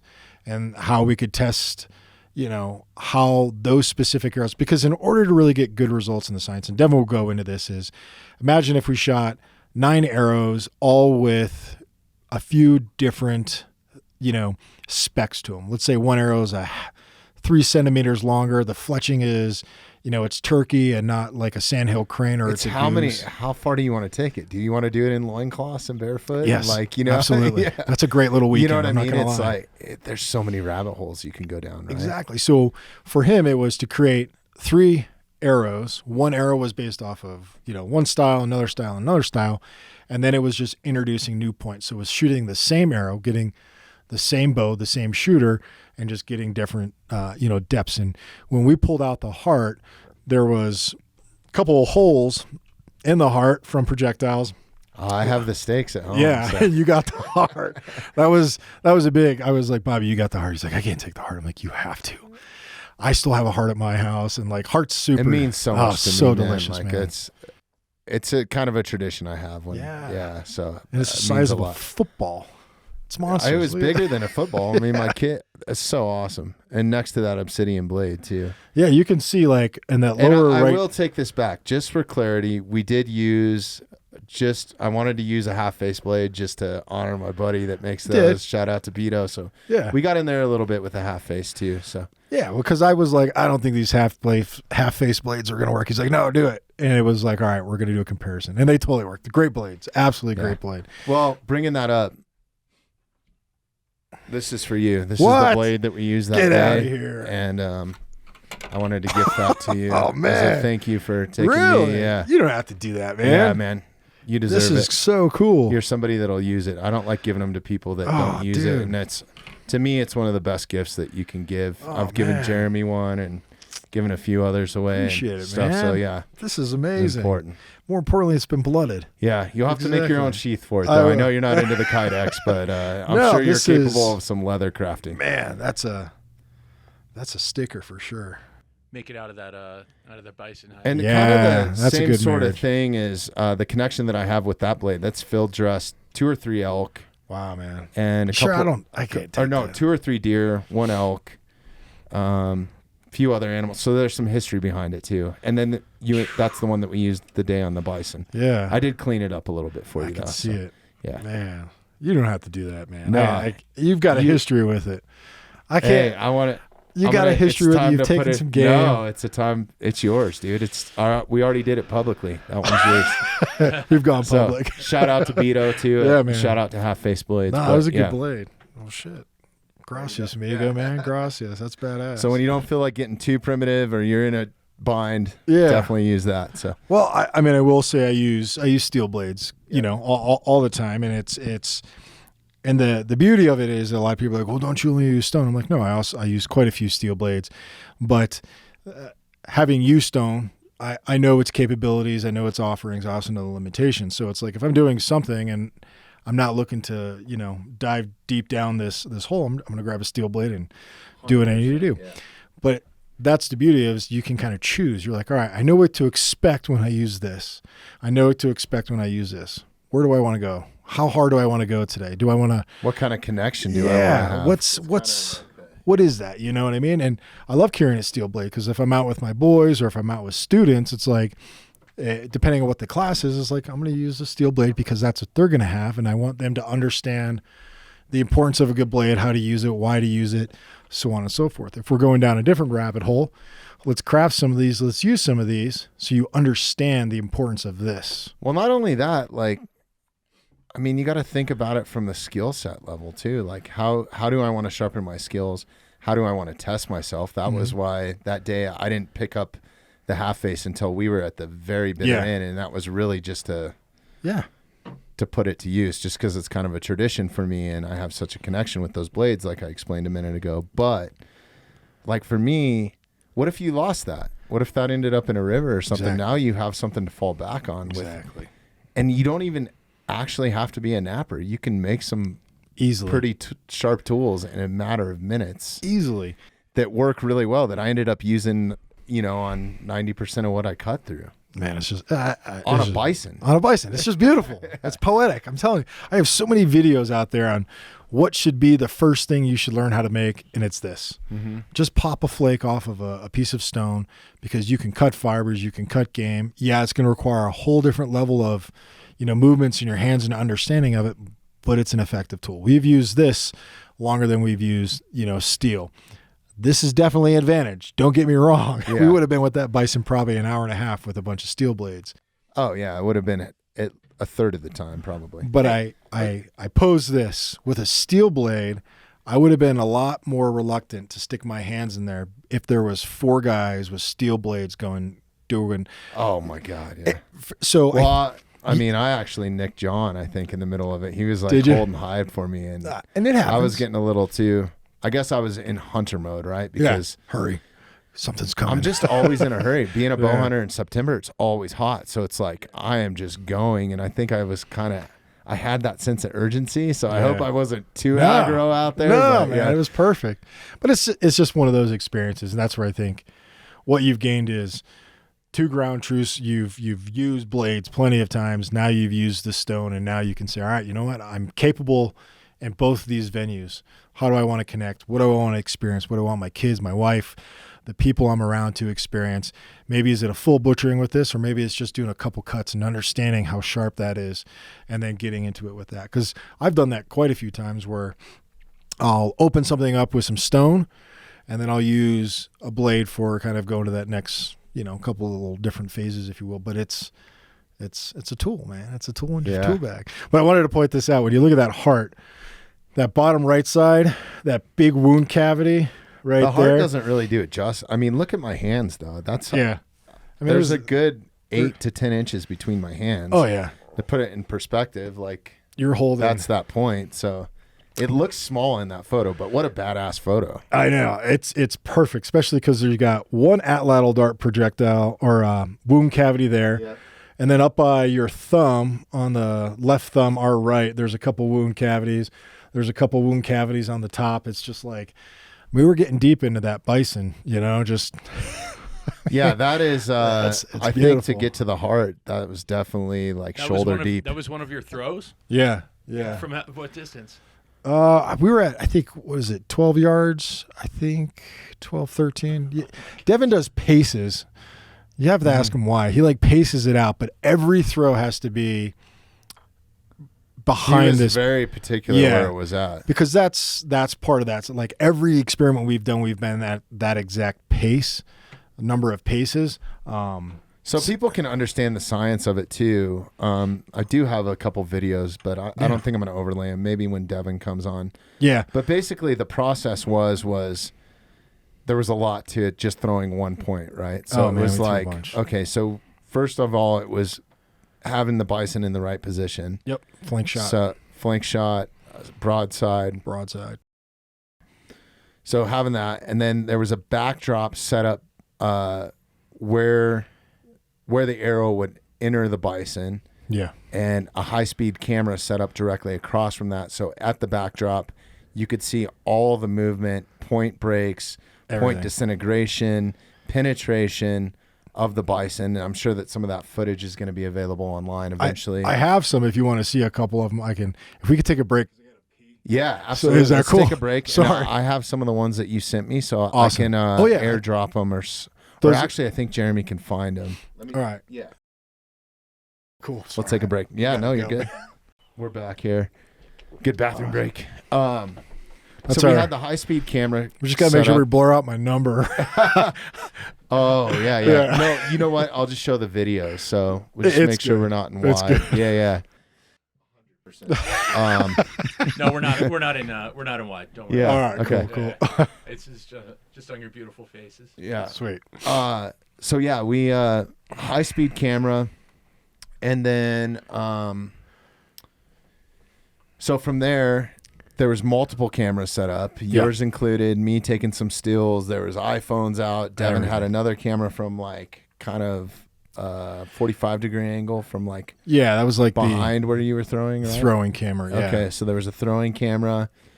But not only that, once you guys threw a point, whether it was you, Devin, or John, you would walk up to the bison. They would put basically a marker in there with a number. Yep. That number corresponded to the actual point that was on the foreshaft or whatever, right? You guys measured the incision, the penetration, and then there was somebody just taking down data with that same point, like in a notebook. Yeah. If you go back to my Instagram, Jeremy, for just a minute, was any of that high-speed footage in there? I thought it was. I can send it to you real quick, actually. Go back to my Instagram real quick and go to the photo of the bison, the one that I posted. So right here, there's a close-up. Keep going until you get to the notebook. And there was actually like a little diagram, like a little bison diagram where they were marking all kinds of stuff. So like, yeah, I was totally impressed by the actual like science that was behind it. It was not what I expected, right? Yeah. Like it was super cool, and it was super cool to see Devin go through his process. Like he knew exactly what data he wanted, what was going to be, and like, so to take it even a step further, when you get into the points, they were dyed. We were calling them zombie hunters because they dyed with like this green dye. It was like two different dyes. It was a blue, and then it looked like there was a green over it, maybe. Yeah, or so something. originally we had dyed them purple and then into green. And what that does is, so if you take a white blade just like this and you dye it a color, you throw it into that animal, and if that that projectile takes any sort of damage and pops a little flake off or breaks, that dye and its color will be removed. So it's actually removing that material. So you can see the dullness damage. or the you can damage. see the damage. Yeah, you can see anything that's happened to that projectile. So it's like the aircraft paint that they put over screws, right? Like if that cracks, they know that the screws move. Exactly. Yeah. And I think either on, there's a couple. I should have sent a bunch of more of these photos. You're on that Dropbox though with yeah, there it is right there. See 286, that photo. That's a good example of dyeing it. So once it takes any damage, we'll be able to see, what's happened to it. And they're so cool looking like that. It's like a reflective. Yeah. Yeah. And every one of these, projectiles, that's filling the flute there, right? Because it's smooth point. That's not actually fluted. It's not really fluted. That's just a good haft where you can almost see where that little piece of wood sticking out, it tapers down. And as it makes entry into the animal, it, the flesh membrane, whatever the case may be, rides over the top of that stone and then just carries right over the foreshaft. So we were throwing some big, stone points, and some that are a little bit more rounded, some that are a little bit more, not necessarily blunt tipped, but don't have a super sharp tip on it. And you're throwing against, what was this, like a 3-year-old bull, just a big beefy guy. They just kind of bounced right off. Some of them, you're hitting hide, you're making a cut, but it's hitting some sort of hard bone and it's losing that kinetic energy into it. Part of this too was the different type of seasons, right? Because during the winter, animals naturally have a thicker, larger coat, and then coming into summer, and where we were at, we were probably at 8,000 feet, right, in elevation. So a lot of this bison still had a lot of its winter coat on. Yes. And one of the things that you guys were explaining to me is when you've done these other experiments, they were in the summer, so their hide is a lot. There's not as much hair. Yes. There's not as much stuff to go through, and I think that you guys proved some science behind that. Yeah, right? it was actually something like here we go. Here's some. These are some of the. Is this the arrow? Yeah, that's one of the arrows. So badass. Look at the penetration on that. That's crazy. I mean, I would think with a well machine like a 400 grain total weight arrow or 500 grain total weight arrow, you would get the same amount of penetration out of a compound. Oh yeah, no doubt. Yeah. I mean, these first couple are the arrows because we shot. Can I share these on? Can we overlay some of this footage over it, or is it going to take away from Devin's? No. This is all. Okay, we'll put some footage up if you're watching this right now on YouTube. So that's an atlatl. You'll be able to see this. Look at this. Is one thing that was amazing. No way, that's crazy. Look at the movement in the atlatl. So cool. Like in flight, how much that thing looks like a water weenie or a water balloon or something flying through. So that's actually one of the Folsoms right there, sliding right in there. So cool. I was surprised at how accurate you guys were with those. Like unbelievably accurate, because like Devin would be like, hey, I want to hit it here. Or, hey, I want to hit it in the backstrap or the tenderloin, or They're like, what? Yeah. No, you don't. No, you don't. Look at this one. Yeah. That right there is and this is, so there's one of these for every throw. This is just a compilation. Well, except for the couple that Devin, that was the other thing, is he set me up to run the high-speed camera. And he's like, here's, and I was like, do you know who you're asking to run this thing, dude? Well, I'm totally going to fuck this thing up. Like, I built you up. I'm like, he does stuff with like concerts and bands. He's got to be tech savvy, but I'm like, he also hunts elk. So I don't know what that balance is. Right. You know? But yeah, I mean, just when you look at these, you can see, I mean, these guys, they can do some serious damage, you know? And I always think it's unbelievable. And like, to your point, like you think about this, I explained this on, I don't know if you listened to our most recent podcast. It was with Luke Cadillo. Yeah. He's a bow hunter, UFC coach, and we were talking about some of your stone points, and it was prior to me going on this with you, like a week prior. And I was like, I think we had brought up, like, I had been invited, but I wasn't sure if I was going to be able to make it, or maybe I didn't even bring that up. Yeah. But we were going behind some of the science and, you know, actually chucking this into an animal. And then the points that you brought up is that thing's running. This thing is just sitting there. Yeah.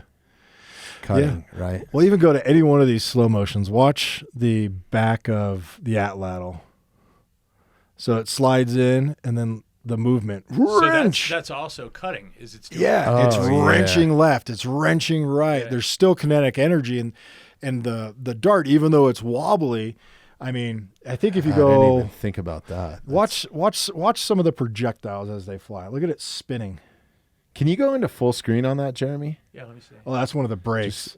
That was the first throw we did.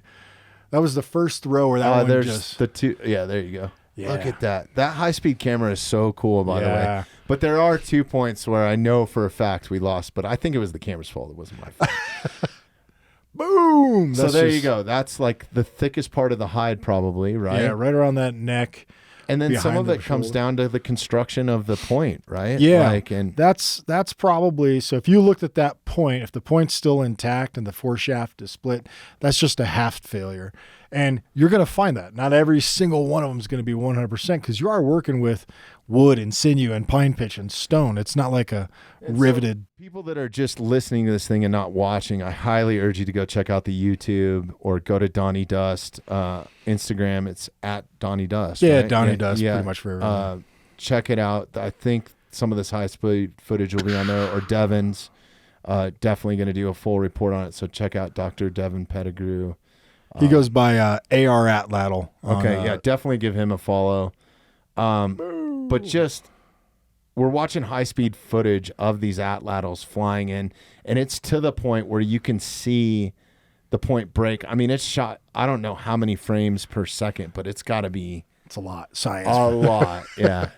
This was the real deal high-speed camera, and it's incredible, the footage and how much it slows it down. I mean, it's turning something that happens in a split second into a 3 or 4 second clip. Yeah. Right. Yeah.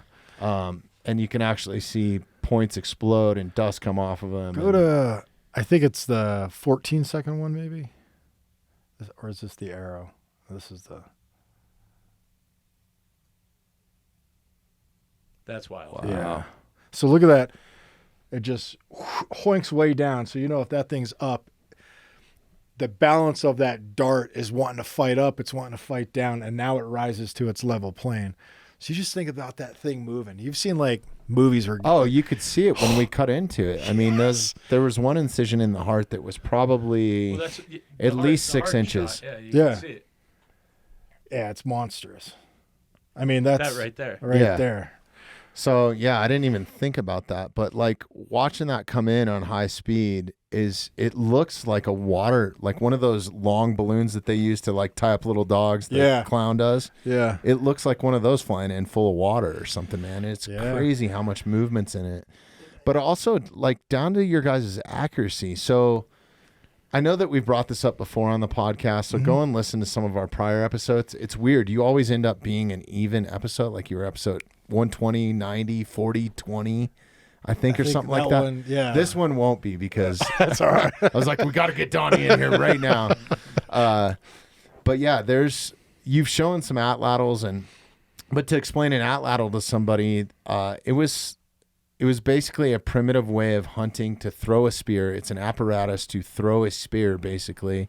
And this is before the construction of a bow, probably, they think? Yeah, absolutely. Yeah, this was when we were still... you brought one with Yeah, you. this is the atlatl I use in the experiment. Now, I was thinking about an easy way to discuss this with some of the listeners and some of the viewers. So I did a little prep in my brain, right? So essentially, the atlatl is an extension of your arm, and it kind of gives you more mechanical advantage to take something like a dart. They're not necessarily arrows. They look like an arrow, but they're huge, 6 feet, 7 feet, and there's various sizes based on culture and time. And the atlatl allows a user to throw a dart over, great time and distance. And as you can see in some of those videos, obviously was used for hunting. Now the atlatl, in the simplest way, if you think of a shotgun, you have a lot of different shotguns. Let's take a 12-gauge shotgun. The shotgun itself can have a certain length barrel, certain color, certain hollowed out buttstock. It can have a lot of different modifications to it, but it still shoots a 12 gauge. That is like an atlatl. The atlatl is the actual thrower itself. It can be hammer styled. It can be fork styled. You can have loops. You can have it where it's backed by sinew and various things. You can have a lot of variations. So it's kind of operator's choice, right? Like building your kit or whatever. Shooter preference, right? Shooter preference. So there's a lot of atlatls. The oldest one I believe they found was in a cave in France. It's 17,500 years old. And I have a couple photos of one they recovered from Texas not too long ago, and it's slick. It's hammer style. So atlatl is similar to your shotgun. Now in a shotgun, you shoot typically birdshot, buckshot, or a slug. Those are the actual atlatl darts. And with those, you can exchange the foreshafts, your buckshot, your birdshot, or your slug. And it gives you the adaptability. So, or salt rock. Or salt rock, yeah. I believe, if you think of that shotgun kind of analogy, it is the shotgun with the different projectiles and then being able to change up exactly kind of what the tips are on the atlatl through a foreshaft, so on and so forth. But this gives me the opportunity. It's a great analogy, man. I thought long and hard on it. I'm not going to lie. Some smoke coming out. I was like, I don't know about this one. But, I've thrown an atlatl for a number of years, and I think one of the important things is there is no right way to say this is the only atlatl used. Just like all throughout history, there have been variations of the atlatl. And once you find that one that kind of works for you, that style, that preference, you go with it, you stick with it. Ultimately, you get more proficient. Even in the world of machine bows these days, like I Absolutely. have my preferences of makers and manufacturers Absolutely. or whatever you want to call it. Yeah. Absolutely. Like I throw hammer style. So in high school, I threw the javelin, and, you throw a javelin, 180, 200 plus feet. And there's two ways you can throw a javelin. You can throw it forked, just like an atlatl, or you can throw it hammer. And for me, I always threw it hammer, and that's just kind of transition. Is the hammer your grip? So you would grip it like a hammer? I would grip it like a hammer. And then there's also the fork. Now I find when I throw an atlatl forked, I lose a lot of power. When I throw it hammer, it makes sense because I think two fingers are not as strong as a fist and the motions that I can carry some forward. Some of the atlatls that I saw during this experiment had two little finger holes. Is that because... Yes, does Devin throw forked or? Devin throws forked. That's one style of atlatl. There's a lot of styles of atlatls, but the components of it being an extension of your arm with a spur at the end to connect the dart to, and you throw, is universal across them all. A handle, a main shaft, and a spur. Whether you need to have a finger groove on there, whether you have recessed grooves, whether you have a flat handle, a butted handle, a tapered out handle, it's all shooter preference at that point. So there's a lot of different styles, but the concept behind it of being able to throw a dart is universal. And then what you saw out there. The amount of energy that you get out of that. Like, and a perfect example of this that I always bring up is like when I'm trying to explain it to somebody because they're like, the fuck is an atlatl? Yeah. I'm like, well, it's kind of back before they built bows. It's what you would envision as a spear. But I'm like, You know those sticks that you use to throw your dog a ball that has like the little tennis ball cup on it? Same thing. How much further can you throw a tennis ball? Absolutely. How much more speed? How much more height? Like, it's an extension of your arm. man, Another the amount hand. of range that they Yeah. must have gained from that, you know? Yeah, well, I think, when you think of like just the atlatl and what it serves is, and it's also important for, viewers to understand that when the bow came around, there wasn't a natural like, oh, we're dropping the atlatl and picking up the bow. It's a progression. If you still had an effective hunting tool and you had been using it for thousands of years and you were proficient with it, there is a slow adoption of new technologies. It's a learning curve, right? It's a learning curve. Why people still choose to bow hunt over rifle hunt, right? Because Exactly. a rifle is it's an 10 times more effective weapon than Absolutely. a bow. Absolutely. And you look at like a flintlock rifle. Weapons, there's still adaptation over time, but people still hunt with a flintlock, black powder. So when the atlatl was around and then the bow slowly came into play, it wasn't a drop the atlatl, now we're picking up the bow. There were still hundreds and thousands of years where people were still using the atlatl. It was I personally believe, once a lot of the game, you require an atlatl to take some of that larger game. Once that larger game started to decrease in size, there was not necessarily a larger need for an atlatl to take that stuff because it didn't exist anymore. So transitioned into a bow, and it's compact, lightweight, so on and so forth. But it is a great hunting tool. It is something that I think it's totally effective. I mean, we have all the data, or Devin has all the data to prove that. And it's pretty amazing. The different construction methods in different periods of time, and the advancement too, because you think about the advancement to the bow and arrow, and then like using a material like slate, and that was totally fascinating to me because that slate point looked like it was machined out of like a machine. I mean, it's precision. Rub it on a sanding stone, and razor sharp, super sharp. I think a lot of people discredit. I would love to be able to speak to some people about hunting with stone points here in the great state of Colorado. I think there should definitely be a voice for it, but also an opportunity to prove your efficiency with that weapon system. Like if you want to hunt with stone, cool, I'm all for it, but I want to be able to gauge, because I just don't want a bunch of random people out there, shooting stuff with. That's a great point. A stone point. Like, I think it's all about the time that you put in, because it's the same concept that I use to shoot my compound bow. Like I'm not going to stop hunting with that. That's my preferred weapon. Yeah. But I shoot. And if you shoot traditionally, you have to put in more time. It's all about how comfortability with the weapon, accuracy, and that's kind of what impressed me about the atlatl is you guys, your accuracy, because Devin would call out a spot where he would like to hit it, and we put it there. You guys were within, at 15 yards, the size of a small like teacup saucer. I mean, like that's how accurate you were, and and then you turn around and you look at the size of the heart or the vitals on the lungs. The liver was as big as this table. Yeah, it was huge.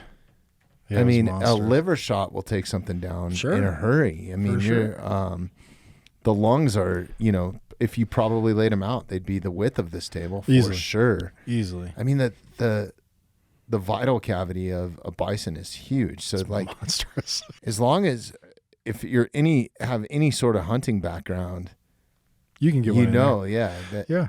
Well, I mean, when we did the first bison experiment against an older cow, we would send darts through the animal. Not just so like pass-throughs, full pass-throughs. Well, we had some pass-throughs through the spine. We did, yeah. We had a couple shots that passed through, stuck out the other side.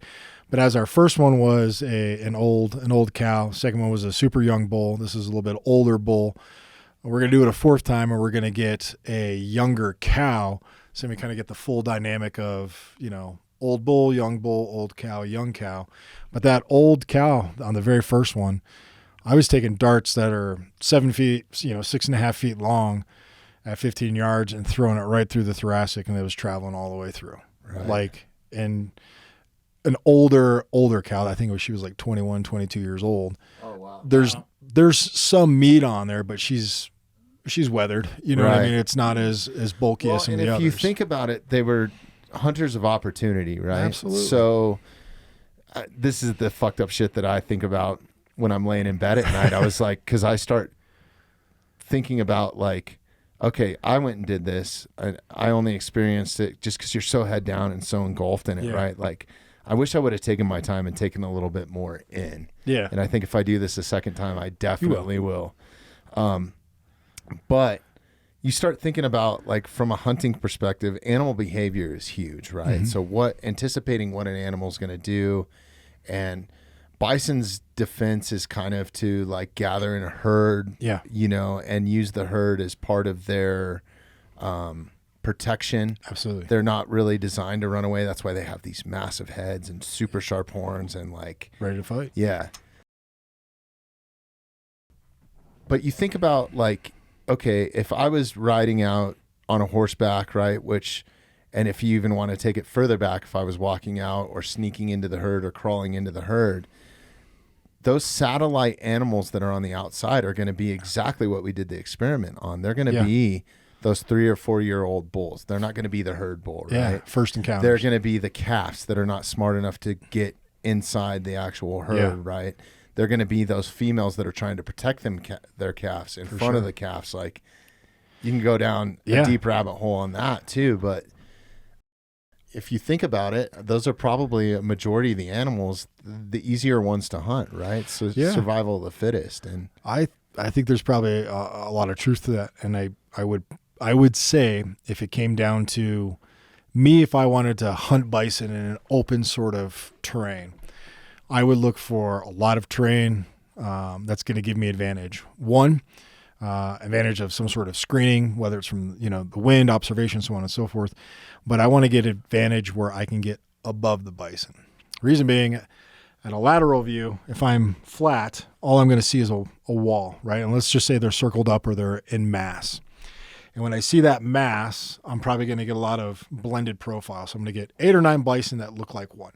Not a bad opportunity to throw, but if I can gain a little elevation, I can still see that blended profile, that wall, but then I can also kind of see down on them. And if I'm throwing an atlatl, and I understand the dynamics of an atlatl, I'm not throwing directly at the bison. The trajectory of it is to drop. I'm going to drop that atlatl onto. I'm going to give it a trajectory so when it comes down, it not only has, you know, we think of projectiles, you shoot a gun at a certain point, two-thirds of the way to its target, it reaches something called a max ordinate. And that's the highest point it's going to go, and then it starts to drop. Well, the same sort of thing can apply with an atlatl. And if I can gauge my throw and throw it properly, I can hit that same arc and get that dart to come down on an animal, and I can get more of an angled kind of shot into a larger group. I'm not necessarily going to throw at one. I'm going to throw at a tight group of 1 or 2, and the rest of the people in that group, the hunting party, if you will, are going to target that same thing. So it's opportunistic, it's evolving, and I think there's opportunities on the outskirts, like you said, those satellite animals, but it's also what's going to give us the biggest target possible. Because again, an ancient hunter, yes, they want a quick kill in the aspect they don't have to chase it down or they don't have to fight it, but they also, another thing I thought of, and not to interrupt you, but they weren't, like, trophy hunting is such a big part of hunting today, right? Yeah. And if you think about the quality of the meat, like, you taste the backstrap, Jeremy, when you taste this tonight, if you cook it right, like, I suggest a cast iron skillet. I'm so afraid of fucking it up. You're not going to. I'm going to tell you exactly how to do it. You're going to go to Natural Grocers, pick up some beef tallow in a jar. It's $12.99. Take a scoop of that. Get your cast iron pan, like, super hot, like 400 degrees, whether on your stovetop or I prefer it on a grill. You can put a cast iron right on the grill, or even over a campfire is even better, right? Like, the old Dutch oven was pretty good the other night. But you get that hot, get that oil hot, or the fat, because beef tallow is just pure beef fat. Get that, you know, to a super high temperature, and then be careful when you drop it in. But drop it in. Basically what it does is it sears the meat. So you're cooking it from the outside in, but it keeps a lot of the moisture in it. And just sear it on each side for probably, depending on how thick. I mean, I cut those steaks pretty thick. They're, you know, for a bison steak, it's pretty thick. It's probably right here, an inch or something like that. Yeah. Those are butterfly tenderloins. Oh, yeah. But literally, probably, I would say 3 minutes on each side if you like meat medium rare, and I would suggest eating it medium rare, and you could almost cut it with a fork. Yeah. I mean, it's that. It's good. It's so good. So you think about okay, if I'm hunting an animal solely for the meat, the hide, I would imagine the hide's even a little bit better if it's on a younger animal. It's not as weathered. It's not. Sure. It's probably stronger. I don't know the science behind that, but I would think it would be mainly about the meat and the delicacies, right? Tongue, backstrap, liver, heart. young liver, a young heart. And I think the reason why they did that and why they've kind of proved some of that is the nutritional value in those organs and even the bile juice. Like, for sure. Yeah, I think on the next one I might have to try a little piece of raw liver, but I didn't want to offend anybody there. No, man, we've eaten it before. Yeah. Well, I always paint it to people like this. What's the easiest way to get into an animal? Like, if you're going through that processing, is straight to the gut. There's no bones. It's a real thin layer of skin. And then you're almost going down the entry pathway into some of the most nutritious forms of that animal. The heart, the liver, there's different components in there that are going to yield the highest calories, the highest amounts of fat. So you can quick slice, pull that stuff out, and you can get to a pretty good result.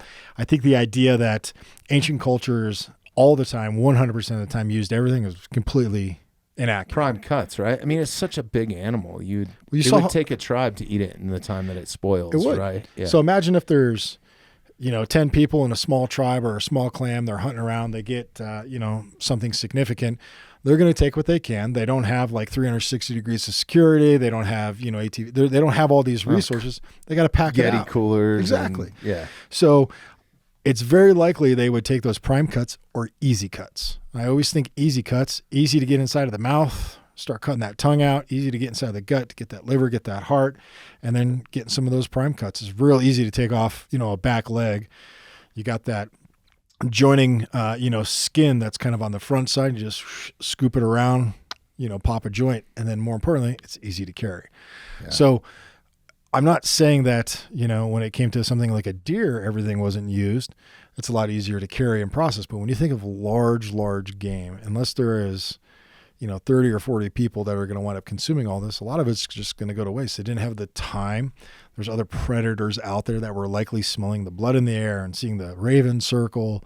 It's getting prime cuts. If you're in bear country or something like that, first thing that you want to do is get away from the gut pile and the animal away from the gut pile, because that's what they come into. And a bear, that's what he eats first. Yeah. Is he eats the liver and straight to the bowels, and it's easy. There's so much nutrition in that. And to dive back into a little bit of history and some of the reading that I've done, I'm sure that this is somewhat accurate. Back when market hunting was a big deal and bison were put to market, right? It was shipped all over the world. It was used. That's when the animals were truly kind of used for everything. Even to the point where they went back later in years and recovered, there was bison bone hunters. Yeah. And they were making all kinds of different stuff out of bison bone, but all the belts and stuff for machinery back in the day were made from bison hides. For sure. And that was like a big market. The meat was at some point, right, to feed settlers. And what's the variable? Yeah. What's the variable in all that, though? And you already said it.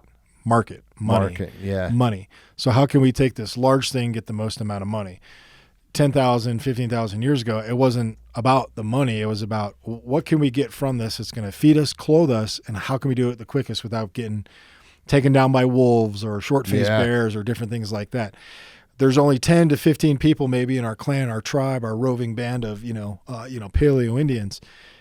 I think we're doing ourselves an injustice to believe that they sat there and removed everything from it. It's kind of a narrative, right? I think it's something, I think it's a narrative. I think it's something we all kind of want to believe in.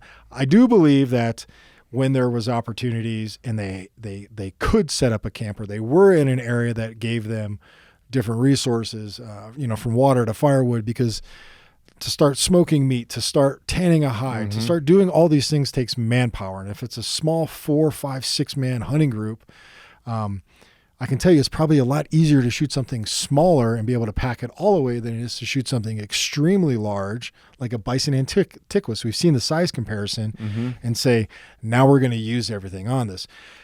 Maybe they did. Maybe they went back, which I kind of believe. Maybe after the ravens and the crows and various things went to it, maybe they were able to use some of the bones and use something else off of it. So many people think of the iconic photo of a Native American on horseback with his spear, type of thing, and the full headdress and stuff. But that was way later on. That's back when we had photographs. That's only a few hundred years ago, right? 150, 200 years ago.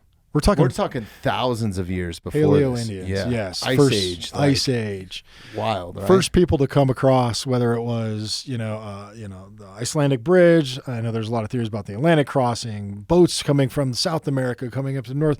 There's so many different theories, and there's a lot of evidence point to the ice bridge crossing. Yeah. But that's the timeline we're talking about. Native Americans that we kind of refer to today and that we've seen in popular movies and even photos 100 200 years ago, they weren't employing an atlatl system. They were using a bow and arrow, a lot of rifles, and a lot of steel points. Times have evolved from those Paleo Indians all the way up until. And Devin was explaining to me too, you got to think about the vastness of the animal and the size of the herds back then. Oh God. Well, like they were using more prime cuts then. Later on, bison hunting became so rare and such a high commodity that's when they were really using everything at that point on one or two bison, right? And then you also didn't have the threat of dire wolves or short-faced bears, like you said. Exactly. Like, we're talking about an predator that's 3 or 4 times the size of a regular grizzly bear or brown bear that we have nowadays, and we know how deadly and lethal those can be and stuff, especially if you've been around them like you have. That stuff's out there. Yeah. I mean, you open up a gut pile or just blood in the air, scent in the air, those things are coming. Even black bears around here. Yeah, I've had time with them. But so going back to kind of the history and what I was reading is, so when these animals were brought to market and they were, doing these crazy bison hunts where they were killing, hundreds at a time or maybe even thousands at a time and across the U.S., there were guys that were just skinners, right? And they lived off the bison meat, those prime cuts. And what they found is if they didn't eat some of the bile, some of the organs, fats. They would get, their tongues would they'd start getting scurvy and some of these other diseases just from eating the prime cuts. Yeah. So they had to have some of that to have nutritional value. I mean, you're not running down to the drugstore and getting supplements like we do today. Right? Exactly. Yeah. Well, it kind of goes in line of like that rabbit starvation. You can't live off of rabbits. There's not a lot of fat on them. It's probably very similar like that. Obviously organ meats are going to have a lot more fat. I mean, you look at the heart, there was some good fat on it, but there's not a lot of fat on the bison. I think one of the things that, people should understand that, yes, this was a food source, but there's other means of food that they were very likely taking. This was likely the biggest yield of meat, but just like people today, there's preferences, there's ideas, there's is it easier to scavenge up some roots and then complement it with some bison meat? Yeah, I would think so, but it's also probably real easy to take a rabbit, take some quail, take some game birds. To think that like this was the only thing, I don't necessarily agree with 100%, but I think you're spot on. I think it's an opportunity. Yeah. Holy shit. Look at that short-faced bear. Yeah. That's crazy. And I also believe there was more opportunity to hunt larger animals. And as people moved in, obviously, it decreased over time, but you got to think once human beings made it to the Americas, every animal that existed in this region doesn't know what we are. They didn't grow up learning that these hairless, monkeys running around here with sticks are going to kill us. So there was probably very easy at a certain point to get very, very close and start to take some of those animals. And over time, they probably figured out, hey, these hairless monkeys are here to kill us. But I mean, just like us today, we like a variety of things to eat. Why would we assume that they kill a bison, they sit there and they take everything off of it? They're 5, 6, 10-man little roving band of, Paleo Indians that are very nomadic. They're hunting and they are gathering. Yeah. And say, now we're going to sit here and carry, 500 pounds of meat on our back. Well, they also understood the circle of life too. Yeah. So it's also providing for those other animals. So I don't feel like it ever goes to waste. No. I mean, even like some of the intestines and stuff that we left behind, there was birds on it by the time we were leaving. You know what I mean? So it's like, I think it all kind of is a circle. And if you have an appreciation and have been there and cut one up with stone tools, you'll find out real quick that You only have you're not going to have 7 hours on a ranch. Yeah. To sit there and take your time and do science on the thing. It's going to be grab and go before those big, large predators show up. Well, what I'm actually thinking of doing here, I think probably around the September timeline, is I'm looking to reach back out to Jim and doing just a stone tool butchering class on another bison. No atlatl throws, nothing to that extent. And just butchering out a bison, getting 8 students and their coolers. Sign me up. You're only looking for 7 now. Is it 6, Jeremy? Yeah. But yeah, we would go up, and knowing that it takes about 4 or 5 hours to do it, we would go up on a Friday. We'd camp out, and then that Saturday morning we'd spend about 3 or 4 hours popping flakes, working some blades, and then I would bring some other tools that people could use, and then we'd have a bison on the ground. And we would just lay into it and start, butchering it out and really kind of talking about some of the specific cuts that you kind of want to go for, how to pull different chunks of meat, how to remove hide, how to separate that head, get the tongue. But I think it'd be a great experience for people to, have, and I'd like to do it for non-hunters. That'd be awesome. I want everyone and anyone to go, but I would love for some folks to actually see and understand where their food can come from a hunting practice, from a natural farm that raises clean, healthy, really great animals that they could team up with a couple buddies or whatever and buy a bison and then, have it butchered out. But to really kind of see where some of that food comes from and touch the meat, feel the meat, understand the blood and the heart and the dynamics of everything that's going on inside that animal.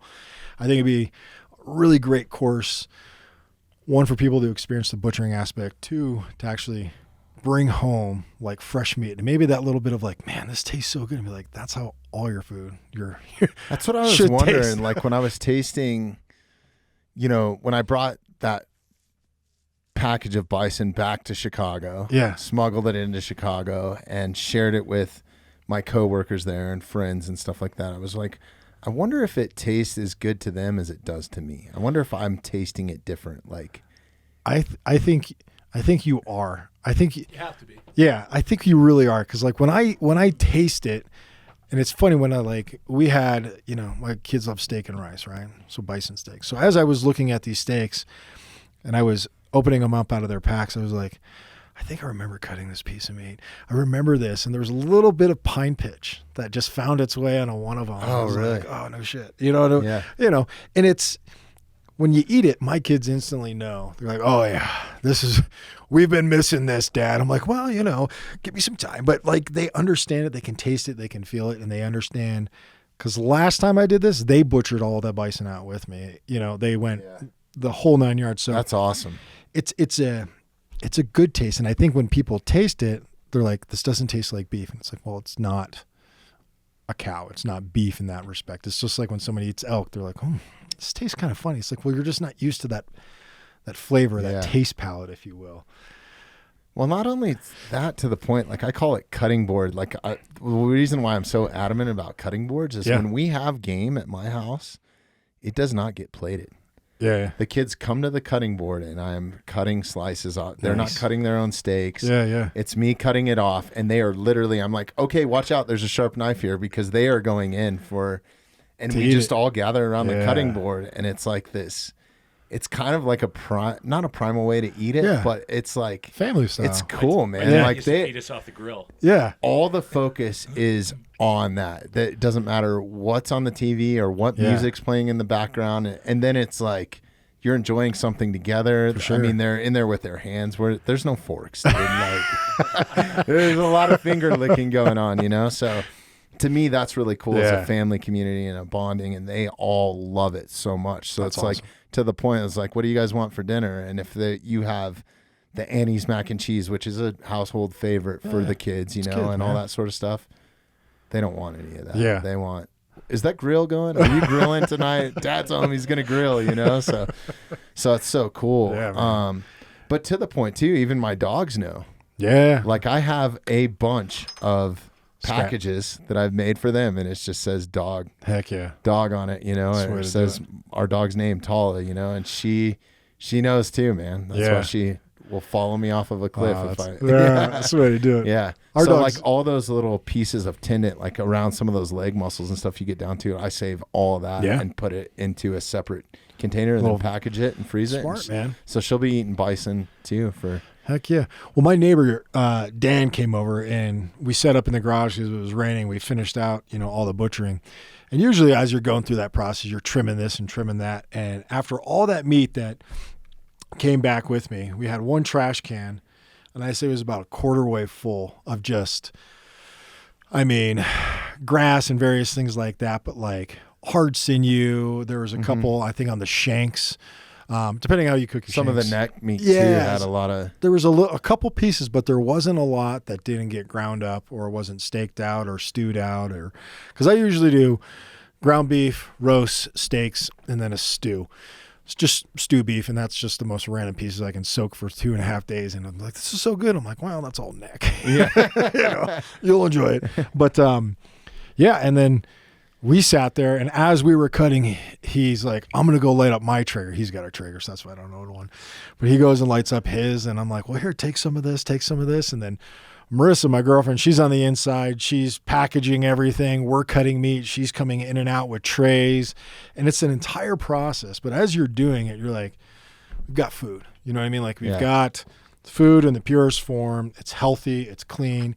You know this food from start to finish, and it's, you know, it's just perfect. It's so cool to have the family because the kids are out of school, so they were at home, so they're watching me bring in a full heart, and cut it into steaks, right? And I'm okay with them seeing that because then it puts a value on it too. It's like, okay, they can appreciate it in its finest form, but then they'll still turn around and eat it, which I think is really cool because a lot of people, when they see that, they might be so disgusted that they wouldn't eat, right, or something like that, but. My kids, I've eased them into it, right? Yeah. First, it was like they know what wild game is. They know what that taste, what that flavor is. So now they can appreciate it. And to the point where they were helping me, you know, butcher paper it and drawing little hearts or smiley faces on the. They love the artwork from the Sharpie to the butcher paper and like, you know, the whole process. And that to the point where even some of them were helping me cut it up. So it's so cool. It's a family kind of experience, and I think that it makes them appreciate it that much more too. I think so. So I think you're onto the right thing, and I urge anybody, even if you're a vegan or whatever, come out and just experience that process. And I think the way that you handle it and everybody handled it that day that we did it is exactly the way that I personally like to handle, like, you know, the gratitude to the animal too, you know, and thankfulness. And I still feel that way, you know. It's like, yeah, man. Yeah. I mean, still thanking that animal every time I put it down on the cutting board. And that's I think that's an important thing to remember. Like, you know, we can say, yeah, this has been blooded and it's knives and it's atlatls and cool this, cool that, but it's like every time I open it up, like there's an appreciation. You know, just being able to eat, being able to feed my kids, my girlfriend, feed my neighbors, people around me. It's like that is providing life in a form that's, you know, I think is pretty awesome. It's pretty amazing. I think that there's also a connection going back to your ancestry too, you know, big time. And I know a lot of people have this connection, a lot of hunters too. Absolutely, man. I think that that's where we came from. Yeah. I mean, like it or not, you know, like that's why we got these, you know? Yeah. I mean, we are hunters in the purest form, the most adapted hunters, I think, from our, you know, early days walking out of Africa to what we've been able to come up with. We are an adaptive hunter. So awesome. Yeah, man. Well, dude, we've been at it for a couple hours. Let's kind of end it on this note. For sure, man. Is there anything else that you want to talk about this, man? Because I mean, I have time, but I want to be respectful of yours. And no, I think it's gone by so quick today. I know, man. You know, I think just for YouTube, everyone. Recently I got, you know, 1 million subscribers on YouTube, and I know. Congratulations. Oh, no, I appreciate it. And I really attribute it to a lot of the folks that have been watching the videos for a long time. I don't have a lot of videos that get millions and millions of views, but I'll get 10, 20, maybe 30,000 views. But I know the people that are showing up and watching they're going there to learn. They're just not, jumping on to go watch something because that's what is trending now. They actually want to learn and understand and kind of get a deep dive into certain things. And I just want to give a big appreciation to all those folks and all the Flint nappers that contributed on this last experiment, because previous ones I did a lot of points. This one I reached out to some friends of mine. I mean, there were hundreds of points there, right? Yeah. On the table. Hundreds of points. And we So still the have man points. hours that went into that construction, and It's a lot. There's some guys like Jake Webster who made a lot of points. The JWs or the Yeah. Jaws that you saw in all those worked bags. awesome, by the way. Phenomenal points. And, I was talking with Jake and I was like, I just want you to know, like, our goal is to break your points. Like, I know it sounds weird, but we want to break these points and see really kind of, the damage that happens. So we can kind of do some of that. Well, so Devin can kind of do some of that analysis. He's Well, like, there were some that got thrown multiple times, Yes. like dozens of times, because they would not break. And Exactly. They were so lethal and just and that's the cool part about it is like, once you get through like, all right, we've thrown it 5 times, it's not breaking. Cool. There's a lot of information that is now around that point. Let's set off to the side and kind of go to that next one. So all those nappers, take Ed, the time to shout them all out if you want I will. to. And Yeah. what Hopefully I- they're listening to this. yeah, I know some of them do. And what I'll do is I'll send you all of their names and maybe we can throw some links Yeah, into we'll their tag stuff. them or something. Yeah, for sure. Because some of these guys, they, it takes time to nap some points, especially points that you're going to put in the hands of somebody else. Because a lot of nappers, they'll nap points and they like to give them out to folks and sell them to folks. It's kind of their livelihood. I've made a living off of napping points. But sometimes they get a little stress and anxiety where they're going to hand their points over to another napper who's now going to haft them and throw them into a bison, because now they're going to get that ground truth. And that was the one thing I wanted all these guys to kind of realize and see, is that their points are effective. They are killers. They can get the jobs done. So the hours and the months and the years that they've spent studying stone and napping stone and understanding the It dynamics. goes so deep from finding stone, right? You From have to go finding find it from first. finding it, resourcing it to that end product. All of their points performed great. Some broke, some didn't break. But it was the ground truth that I was trying to obtain for them, so they could see, like, yes, these projectiles, this atlatl, and how it's hafted will ultimately kill, whether it was a Folsom point, a fluted Clovis, any style of point. All those guys did a phenomenal job. And when everything is said and done, I'll throw all their info. That's, there's Ed, there's Jake, there's William, there's John, there's Ed. So many If guys. you're listening to this right now, we'll add those Steve. into the show notes Yeah. too. So there'll be direct links to your Instagram and theirs. We'll just do a list of names. Awesome. Some credit. We'll throw Devin in there. Yeah. Can't wait to have Devin on the podcast. Yeah, you and- guys will science out. Yeah. You're going to have to take notes because he's I hope I can hold the conversation. He's such a cool dude, He but is. I'm like, so I hope it's good for him. I've always I'm gonna ask told the dumbest questions. no. I've told Devin, I'm like, got to bring it down a notch sometimes for me, man. And he's like, because he'll go down these rabbit holes. I'm like, what? And he's like, the pointy end goes in. I'm like, okay, cool. But He's so excited, Yeah, and so man. passionate about his work, and I think that I want to bring that to light, man. Yeah. 'Cause he's incredible. he's busted his ass. I'll tell you that much, man. He's put a lot of hours in academically and in the field, that's why I like Devin. He knows the science and the analytics behind it, but he's also got the ground truth by throwing atlatls and actually doing it, just not sitting in an office coming up with Being theories. an end user. Exactly. He is in the weeds, because there's so many guys that sit in an office, write up a paper and be like, this is what I believe off of, these numbers. That's not him. He's out there in the blood, in the heat, getting it done. And I've enjoyed working with him on several experiments now, and I know we're going to do some more in the future. So I had a blast with Yeah, you man. guys, man. So thank you again No, so thank much you. for that. there's not many people that I could be like, hey, look, here's the deal. Bison, Saturday, it's going to be kind of bloody. You in? Yeah. And you're like, yes, I'm in there. Well, I was trying to explain that to people fly that didn't halfway across the understand. country. Exactly. Fly all the way.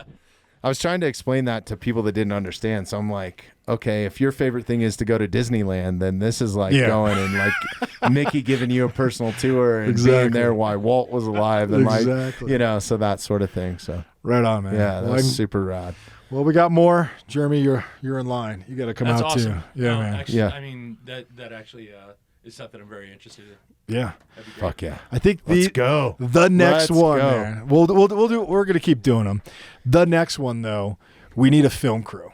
Like 100%. we need like a legitimate film crew that could come out with all of the stuff that they have. We can do our part. I got the guys too. Yeah. Yeah. I mean, and like, because I don't The want to other have to thing, bring too. the camera. Well, that was me too. Is like I felt like you brought me out there for some of my photography skills, and I feel like I didn't even get to tackle those because I brought you out I was 'cause behind you the could butcher. high speed camera. Okay, thanks. Man. And also, if there was one person who was going to be like, there was going to be no hesitation in doing it or trying it or experiment, or more importantly, being like, do this, now do this, it was going to be you. Because like, I think just hearing your stories and how you deal with your crews, it's like, not only is he in a leadership role, but he's also one to like pick up and do these things when his guys are struggling here or trying to do this. Like, it's a well-versed sort of offering that you provide. Because I mean, there's several Thank people you, I man. could have called up, but I'm like, I think Bobby won. He's gonna want some meat. He's gonna want to get 100%. I know. We've talked so many times about it, but he doesn't mind getting bloody. And I think this is going to be something that's going to give him something into the future, like dealing with the tools and having that experience, and something he could really bring to his kids and say, you've seen, dad do this. Here's something else that dad can do, and really kind of dive into it and promote it, share it, an experience that I think, you're a good dude, man. It's such an honor, man. I was you're golden. thrilled to be invited. I moved, mountains to get there You and did. be part of it. And, I appreciate that. So yeah, I'm very honored, and I learned so much. Cool. And I learned a lot about myself. Like, it's fucking incredible, dude. It was a bucket list to do this with you, and I'm just truly honored that I you brought me appreciate in. it, man. Everybody that was out there. Shout out to anybody that was out there with us that day. It was an incredible experience on all parts, and Awesome. just great to be around good people. I feel like a tribe a little bit almost, right? Absolutely. We were a It was a tribe. tribal We were. experience for sure. We were a tribe. We were Yeah, definitely so thank a you, tribe. brother. I Yeah, really man. appreciate it, man. And it's definitely a highlight of my life now, for sure. Cool. Like, it's a special moment. Awesome. I feel like those moments in nature and those connections with nature, whether it was in my adolescence or even to today, they're memories that are ingrained that you do not forget. No. Like, I'll never forget this. Maybe it's some age or Alzheimer's or something, but that's why I'm archiving it right now.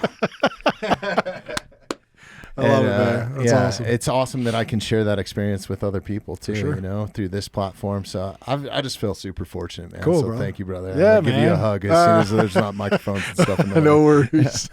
Right on, man. Yeah, so I highly urge you, if you're not following Donny, go follow him already.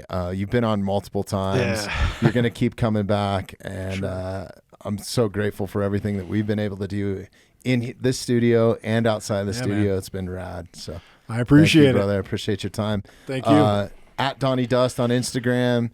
TikToks, is it at Donny Dust? Yeah, there too? it's Donny Dust at TikTok and Instagram. YouTube, more importantly. You're doing it's- some crazy YouTube videos Oh, now that are appreciate it. so beneficial, and Thanks. there's so much education not only in napping, hunting, survival. Like, you do Yeah. a lot, man. I try to not pigeonhole myself in one thing, because it's like I like to do a lot of things, and I just hit record, and I don't. That's I awesome. keep it simple, you know. What I Yeah. mean? And then, you've been on several seasons of Alone, so go check those out. Mud, Sweat, and Beards. Yeah. Couple. Is the film out that you were working on? So that's that movie. It's called the Big Bend. I know it's done all the film circuits, the shows or whatever. I haven't seen it yet, but I think there's going to be a couple releases in Texas, because that's where it was filmed, in that Austin, somewhere South around by it. Southwest or something. Yeah, I think Okay. they've done some South by Southwest, but I know that is starting to come into play right now. So that's going to be coming out. The last TV show I did down in the Amazon, I believe that might be on Amazon now. Okay. It's aired everywhere else but the States. No, I can't. I mean, I've seen the episode, but I can't seem to like find it anywhere. Just if you just Google Donny Dust, there's a lot of weird shit on there. You can Awesome. figure it out. Well, follow Donny because he's genuinely just a fucking awesome human being, and I love spending time with you. And Yeah, I know you got a bunch of stuff coming up in the future. So as soon as those things come to fruition, come back, dude. Let us know. You always have a seat here. So appreciate you, Bobby. Thanks, you, man. All right, dude. Thanks everybody for listening. Jeremy. Thanks, Donnie. Yep. Take care, Jeremy. See you. Thanks for listening to the Mountainside Podcast. If you haven't had a chance to do this already, please take a moment, follow, like, subscribe, or rate on whatever platform you catch the Mountainside Podcast at.